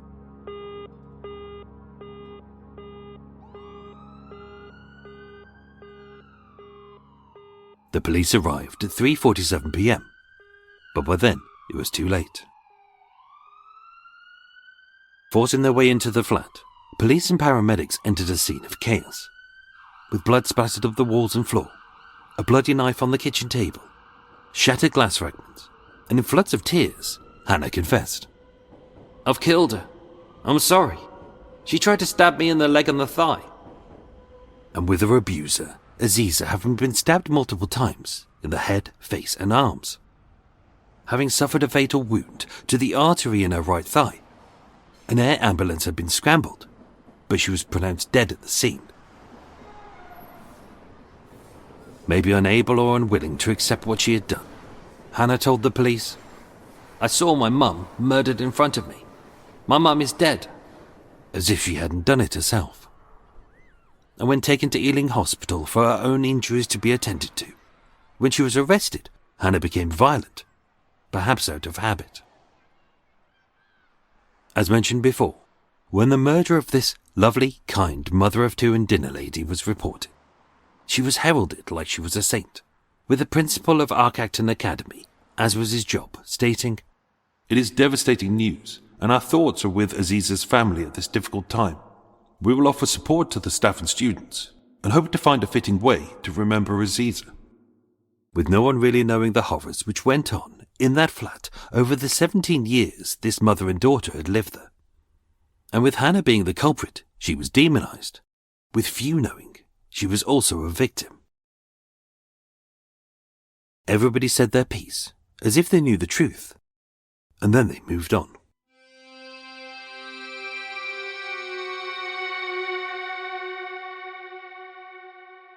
The investigation was headed up by Detective Chief Inspector Jim Shirley of the Met Specialist Crime Command.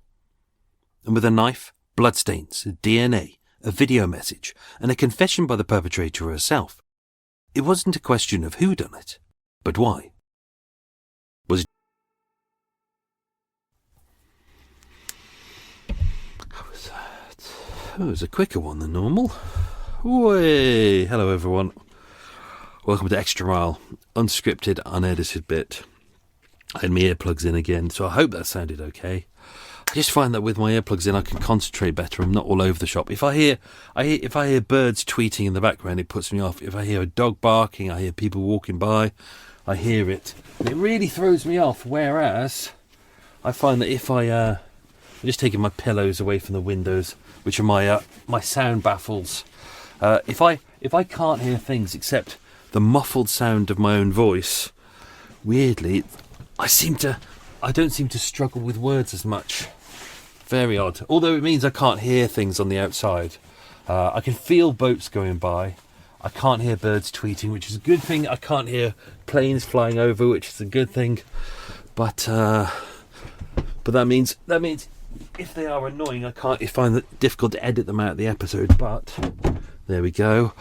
Oh, I'm just going to turn off that light. Don't need that light on now. Now I'm going to open up. Now I've just opened up some curtains and I have some daylight. It's a lovely day outside. It's nice and blue. It is, what day is it? 17th of March as of time of recording. We are 3 days to go until they've opened up the locks ahead. They're not fixed properly, but they've got volunteers ready to help us go through. So they're going to try and cram through as many boats as they can over the next 3 days, which would be great. And then I can head on. So it'd be lovely to move on. It's been lovely being in Tring. It's a really nice place, nice friendly people. It's been good. So I'll be saying goodbye to Tring. But moving on with my journey. I've been here since New Year's Eve, and it's just nice to move on. So I can't wait.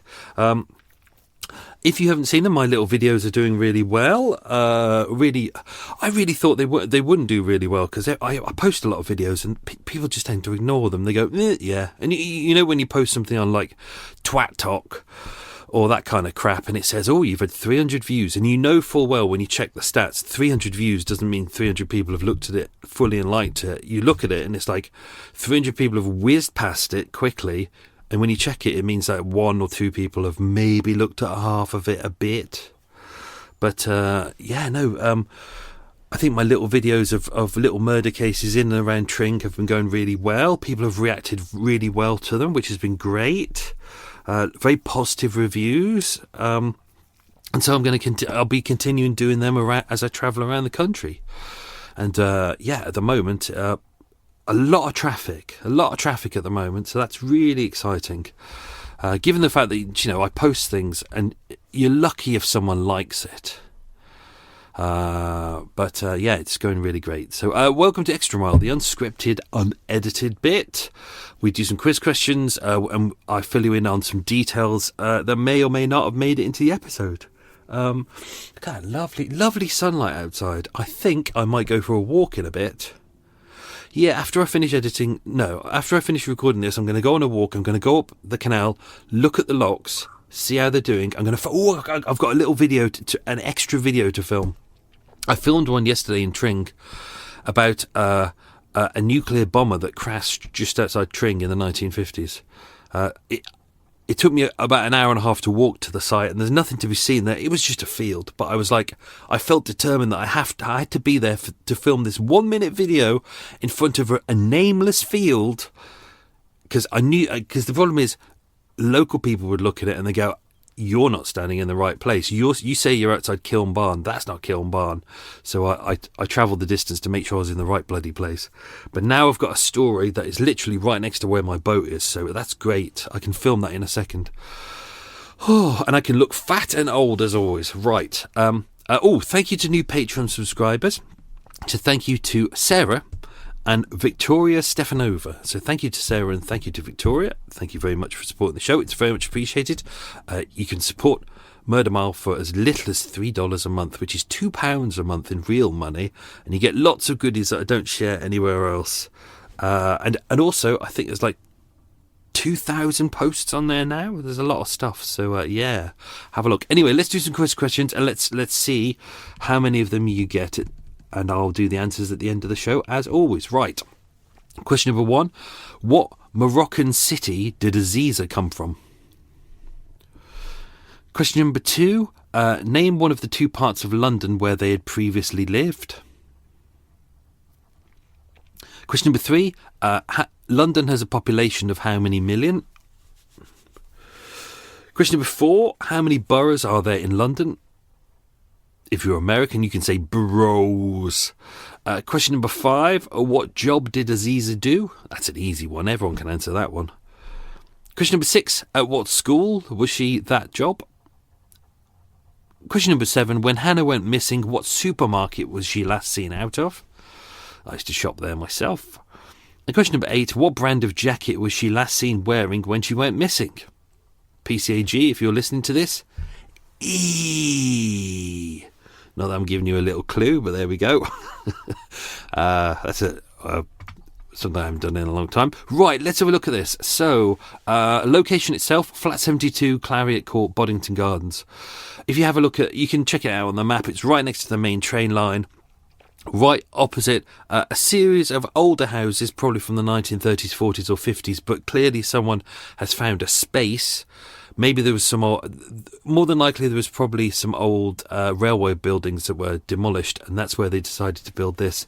It's the same as everywhere. Like I've lived in flats in London before, and they build them anywhere because it's impossible to find space, new space, especially nice space. So it's funny sometimes, isn't it? You see flats and like they're going for ridiculous money. There's a mate of mine lives in Greenford, and they've just built, over the last couple of years, like decade, they built Greenford Quay.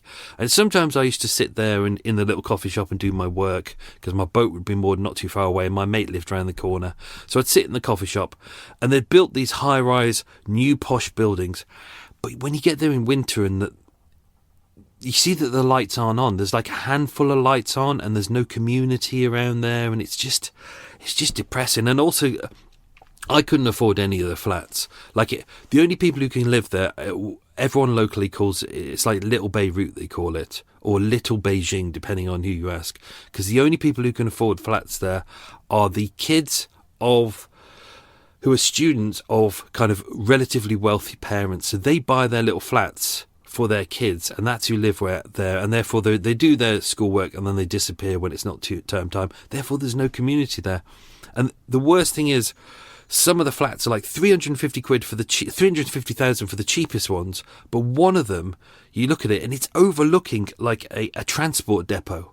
So you wake up in the morning, you go, oh, in your lovely, relatively expensive for London flat, and you look out at this one-bedroomed studio, and basically there's trucks in front of you and like a truck driver scratching his nuts and somebody having a smoke, and you just go, really, you're spending all that money on this pile of crap? And it's got no personality, this place. It's weird. It's one of these places where every time I speak to my mate, I always go, have they built it yet?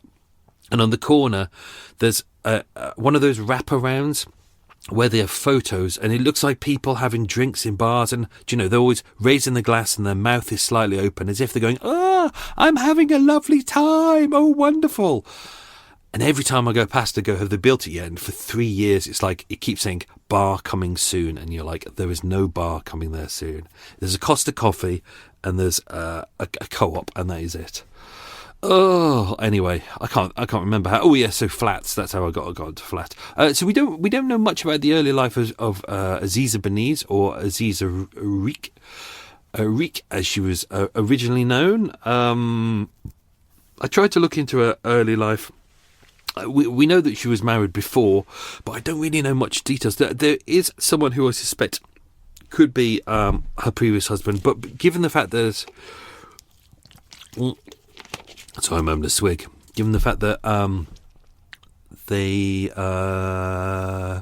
checked the census records and marriage certificates and stuff like that, and there were 2 people with similar names, so I haven't been able to pin it down to who is who on this. I'm just trying to make sure that I don't give away too many the answers to the questions in here. As mentioned before, this is what I found interesting about this, is that obviously the press come out, and the press sometimes come out and start knocking on people's doors and ask them, oh, did you know about the people next door? Or sometimes, if they're really lazy, they would do in the old days when everyone had a home phone. They would just go through the phone book and just call people up on that street, because you have those reverse phone books, which is just street based as opposed to surname based, which was nice and easy for the press. But now they have to go around door to door, or quite often they just go on social media, and if someone goes, oh, my neighbour has been stabbed, they contact you and go, oh, your neighbour's been stabbed. Do you want to be? Will you go on record with this? I had that in Greenford a couple of years ago when I saw a shooting, and I was one of the first to report it. And then a journalist got in touch and was like, "Oh yeah, I think the website page has been taken down now," which was a shame. My picture was on there, yeah, but that's what they do. So anyway, as you can see, they were going door to door and asking people about Hannah and Aziza, and no one really knew them. But then again, that's the way life is. Do you know, it's funny being in a little town like Tring at the moment, and I kind of come from little kind of town villages as well, and I'd kind of forgotten how in these kind of places, if you sneeze, everybody knows each other's business, and which is interesting, me posting these little videos about murders in the area. A triple part I had to take down last week, because obviously someone got in touch with me and was just like, you know, we're related to these people, even though it's 50 years old. We've got elderly relatives that haven't seen it yet. Would you mind taking them down? And I was like, yep, not a problem at all. I'll take them down, because I don't want to cause people harm. This is to inform and educate and entertain, but not to do harm. And you kind of forget that in these little villages, there's a lot of kind of collective trauma, and people quite often don't move out of these villages, and they stay where they are for years. Unlike big cities where people are just transient and moving back and forth, and you've got neighbours next door, but next week it may be other neighbours, and they may be renting, and then you probably got some twat who's got their flat and they rent it out to Airbnb, so you're never going to meet those neighbours either. So a lot of people, especially in London, don't try.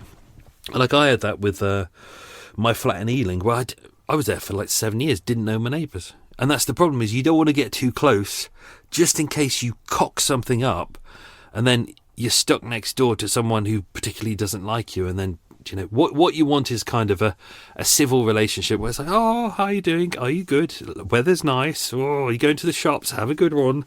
Yeah. Or you know, something nice and simple, but not things like this. Therefore, when the press actually spoke to their neighbours, not a lot of people could say. It's funny, a lot of people didn't really know how many daughters Aziza had got.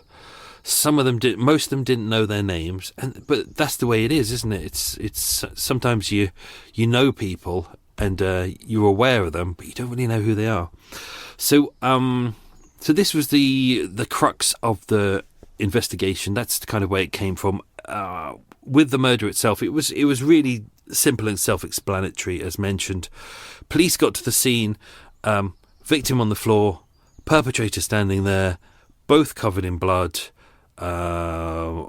Knife, a broken glass, a confession, and I believe that some people say that she had. This is what makes it confusing. Some people say that she filmed the aftermath.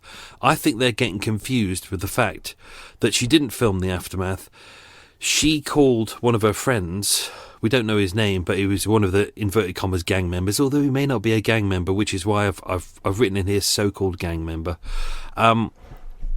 She called him and he video called her, but it seems like as the call was coming through, he decided to record it for whatever reason. Maybe for his own entertainment, who knows, but maybe to give the police, we don't know. But so that's where we get this from. So it's weird. In the papers, it seems as if they've put it across the idea that she was filming it afterwards, and that puts across an idea that she was pure evil, and she was like, ha ha ha, look at what I've done. But it doesn't seem to be that. It seems that she video called someone asking for help, and he filmed that, and therefore that's the video. So if you're on Patreon, I'll upload that first, and I will pop it on the socials as well. Don't worry, it's not one of these ones where it pans around the room and you see things that are horrific. It's fast, and it's the quality is really low, and it's very blurry. So it's really hard to see exactly what it was. As you can see, with their early life, a lot of chaos. We don't know where this chaos. Excuse me, I'm going to have another swig. My throat has gone. It's gone really chaotic from an early life, and we don't know why. We don't know whether the Aziza and her husband's married life was happy and then they had kids, which often happens, and then things go downhill, or whether it was unhappy and then they had kids, or whether he had an affair or something like that. But obviously there was the abandonment by the husband at some point, leaving her with the 2 children, and then Aziza telling her daughter that her father may be dead. I mean, I think that's just horrific. This is what I found interesting about this story, is that it's hard to really pin down. Sometimes you look at a story and it's like, oh, someone's a criminal and they go out and they want money for drugs and then they kill this person so they can get money out of them. That is nice and simple. This is all over the shop because it's kind of, we don't really know where the blame starts. Was it Aziza being drunken and abusive against her daughter because of the collapse of her marriage, which she blamed on her daughter, or with the abandonment of her father, did Hannah become drunk and abusive, and her bad actions leading to her mother's kind of downfall as well? So, or are they both as bad as each other, or was one worse than the other, or you know, where does it all start? This is what we'll never know, and this is what I found interesting, was diving into this story based on what people seem to be saying. And that's what you have in all of these cases is people turning around and going, oh yeah, I knew this person. They were good. They were lovely. Oh, they were like the archangel himself. Oh, and oh, this other person. Oh, they were horrific. I knew they were going to be a murderer one day. You always have that with people where they have to make themselves out to be slightly smarter. And whereas, as we see at the start, most people don't know each other. Most people don't know their neighbours, and that's where this all falls apart. So this is where I wanted to focus with this story, is what is the truth? Will we ever know the truth? Well, not really, because the only perspective we have on this now is Hannah's perspective, because her mother is dead. So it's all very confusing. Obviously, we also have the other daughter as well, but her details were used in the court records, but quite rightly, and this is her opinion, which is good. She kind of, as far as I could tell, she didn't do any reporting to the press. And you know what? Hats off to her. You know, it's none of their business, really. This is a traumatic thing. This is her life. If you think about Hannah's sister, she's lost her mother, she's already lost her dad, and now she's lost her sister as well, because her sister is incarcerated and won't be out until 2031, and then won't be on release until 2036. So yeah, quite a long way away. And of course, what happens to the little child as well? If you think about it, doesn't have a grandfather, doesn't have a grandmother on the maternal side. So yeah, let's hope that there's for that small child. Let's hope it didn't go into care. Let's hope it has a kind of a good family bond around the child, that it can go on to live a good and happy life. Let me just go through these things. Sorry. So as you can see, quite a horrific, volatile background from an early age. We don't know when it started, but from an early age. Severe beatings from her mother using sandals and a belt buckle, rubbing chili powder into her lips, pretending that her father was dead, throwing her clothes out of the window, threatening to kill her pet hamster, and it is said using black magic, although I couldn't find out what the black magic was. Obviously, this Even Hannah described her own childhood as hell, and it led to a history of depression, self-harm, alcoholism, erratic behaviour, and refusal to cooperate with professionals. Which, you know, if you're suffering with PTSD, that's kind of priority one, isn't it? Go and speak to someone who's professional, who knows how to deal with it, not hanging around with, inverted commas, gang members, getting high on cannabis and other psychotropics and getting drunk. It doesn't really solve anything at all, especially hanging around with people who are not really seeing you as an equal human being, seeing you as someone who, if those statements online are true, that she was being used as a J-bag, i.e. someone who they would just shag and not really give any shit about. She's already got high anxiety and low feelings of self-worth, and that would be even lower hanging around with those kinds of shitbags. So not great at all. It was I think that's where I started with this, is I found a couple of articles about this case, thought it was interesting, wanted to dive more into it, realised that the press hadn't bothered to do any research in the background of this at all. So I started... I can't remember what case it was. Oh, it was the horrible one over in West Ealing, where the young lady was horrifically tortured over several days by, inverted commas, 3 friends, and you know, she was burnt and scolded and left to rot, and it was absolutely horrific. Anyway, that was a difficult one to kind of research until I started going through various forums where people were discussing the case, and you find people on there who knew these people as well. And even though, as I was saying this, you've got to take everything they say with a pinch of salt, because everything has a bias and a perspective, and everyone has a reason to say certain things and to leave certain things out. So you've got to be really cautious about it. Therefore, when I stumbled across a Reddit thread when they were discussing this, and I was like, okay, this is kind of interesting. There are people who say that I knew, and obviously you've got to be careful around this, but I felt it was really interesting to dive into those kind of extra details about her. So obviously there's things in there which everyone seems to agree with, that she did she get suspended? Everything seemed to say that everything was going bad for her around year 9. So year 9 is, if I remember correctly, I think that's like when you're 12 or 13. So that's around the time that she ran away from home. That seems to be around, maybe that was around the era just before when her father left. We don't know when he left at all, but he clearly did. Everything seems to be going down at that point. Maybe that's when her mum started drinking. Maybe that's when she started drinking. Maybe that's when Hannah started hanging around with, inverted commas, the gang members. But she seems to be getting quite violent. She seems to be reliant on drink and drugs.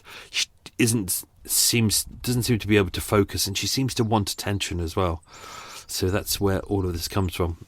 As mentioned, 21 years old, 6 previous convictions, so they would be from 18 onwards, so it's over 3 years. Convictions for drugs, possessing a bladed article, and assault. She was also sentenced to a community order for assaulting an emergency worker in 2021, and she was still subject to that order when she killed her mother. She got pregnant, aged 18. We don't know anything about the child. Obviously, if I did, I wouldn't publish it here. And even though she was at South Acton College prior to that, someone said that she was studying religious education, but I couldn't prove that, so I didn't put that in the episode. It was said that she had enrolled in the Open University in 2021, so she was trying to get her life back in order. But she doesn't seem to be going to psychiatrists or getting a PTSD sorted at that point. She seems to be relying on drinking drugs and, if true, gang members, which does not seem to be the correct way to do it. I didn't know about Star Dogs or Star Dogs before, which was the joints that they were smoking. As one of the people said, last time I smoked a Star Dog, I stabbed up my mum and dad. Normal behaviour after a joint. No, it's not dickbag. It's stabbing someone is not normal behaviour. Maybe it is for a massive dickhead, but not for a normal person. Star Dogs is said to be a popular hybrid cannabis strain known for its high potency, distinctive diesel aroma. Oh, yummy. Oh, brilliant. Great. Sign me up for that. All chemicals. Lovely. And a sparkling appearance, i.e. chemicals. 60% sativa, 40% hybrid, widely recognised for an energising and uplifting cerebral high, but also turning you into a massive dickhead. One of the comments which I didn't put in the episode, someone said, "Bro, it's self-defence." And someone said, "Shut up, dickhead. No one stabs their mama 3 times for self-defence, innit?" I was going to do the voices with this episode, but I decided not to. Do you get me? As we know, they were both drinking that day. Aziza wasn't working because it was the summer holidays. Hannah wasn't working, as far as we know. We don't really have any more details on that. But it was said that she had drugs in her system. Couldn't say whether it was that day, but it could have been days before. But obviously, long-term exposure to that as well. But they'd both been drinking that day. And as we know, they both drank to excess, which was not good. They were texting each other in advance. Even though it's a hard thing, hearing the judge say that, where even though she's got a history of PTSD, Hannah has a history of PTSD and all of that, and the judge saying at the end, well, you made a bad choice. You went round your mother's house, knowing that you and your mother have a bad history there, and that your mother is an alcoholic, and that she's abusive, and that the two of you don't like each other. Even though half of me, when I read that, disagreed with what the judge said, half of me does actually agree with him as well, thinking it's that thing, isn't it, where they're both at each other all the time. They both hate each other. They both just want to kill each other all the time. And instead of, sometimes all it takes is for one person to back away a bit and go, do you know what? I'm not going to get involved with this. I'm not going to text you. I'm not going to have words with you. Even if you shout at me, I'm going to be the one to back down because I'm the bigger person here. I'm the stronger person. I can get through life without having an argument with you. And sometimes that's the way to do it. I found doing that years ago. Instead of getting all riled up about stuff, like sometimes if people really piss me off, I write them a message just to get it out of my system, and then I delete the message, because it's like, if I send the message, it'll just cause crap. Whereas if I write the message, I feel like it's kind of cathartic, because I feel like I've said it, but I haven't needed to send it. And it's the same as like if you're having an argument with someone. Sometimes it's just the easiest thing just to go, nah, I'm just not that bothered anymore. Just back away. And there's nothing you can do. You can't argue with someone who's not arguing with you. You're just shouting at a brick wall, and that's I find is the way to resolve a lot of things, is just go, nah, I'm done. And unfortunately, I think their whole history of hating each other and literally going at each other every time they saw each other, this was what it was leading to at this moment. And it seems very likely that Aziza did try and attack her daughter, hence the cuts. I think it's unlikely that she would stab herself in the leg. And on the video you can see she's got multiple cuts all over her face. And if you were going to fabricate cuts to your face, it would be little ones, wouldn't it? And it would be quite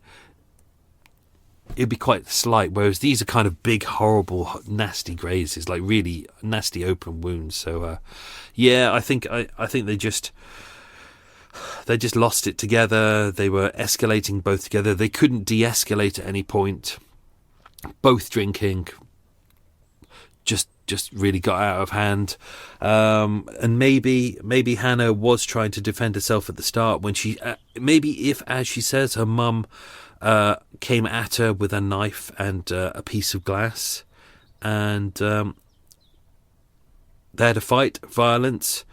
She was riled up. She grabbed the knife, stabbed her once, and then suddenly all of this, as they say, an explosion of violence just erupted out of her. As it says, in effect, as a release of her frustration and trauma and what she'd been subjected to throughout her life. As they said, traumatised and abused from an early age by her own mother, And especially without having a father there, she has no one else to go to. So all she has is this kind of horror in her life. Which is not to say she was right to kill her mother. There's always ways around this, but horrible story about well, of which you kind of look at it and go, there's two perpetrators here, and there's also two victims in a way.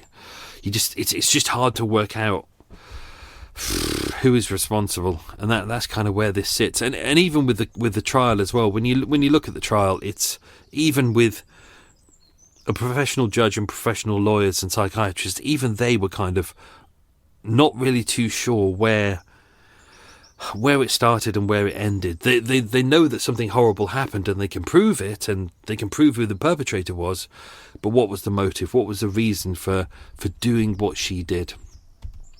I think that's all I really want to say about that. Yeah, I think I'm done with that. I think I'm done. So let's go to the quiz questions, and then I'm going to go outside and enjoy some fresh air. Oh, I can't wait! And you can hear Blackbird behind me calling me outside. And obviously there's a pub just down the road, and I dumped Eva in there like earlier on today, and I think she's probably drank it dry by now, so I need to go and move her to another pub, otherwise she gets violent. You know, I'll walk in there and there'll be blood everywhere, and there'll be people lying on the floor, and there'll be bruises all over their faces, and she'll be just mopping away like the last dregs of booze away from her lips. So I need to make sure that there's, move her to another pub before it implodes. Right, let's do the quiz questions. Question number 1, what Moroccan city did Aziza come from? It was Casablanca. Question number 2, name one of the two parts of London where they had previously lived. Tower Hamlets and Southall.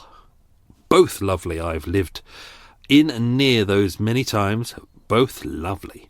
Question number 3, London has a population of how many million? 9 million, obviously -1 at the moment. Question number 4, how many boroughs are there in London? 32. Question number 5, what job did Aziza do? She was a dinner lady at school. Question number 6, at what school did she work? It was Ark Acton Academy. Question number 7, when Hannah went missing, what supermarket was she last seen outside of?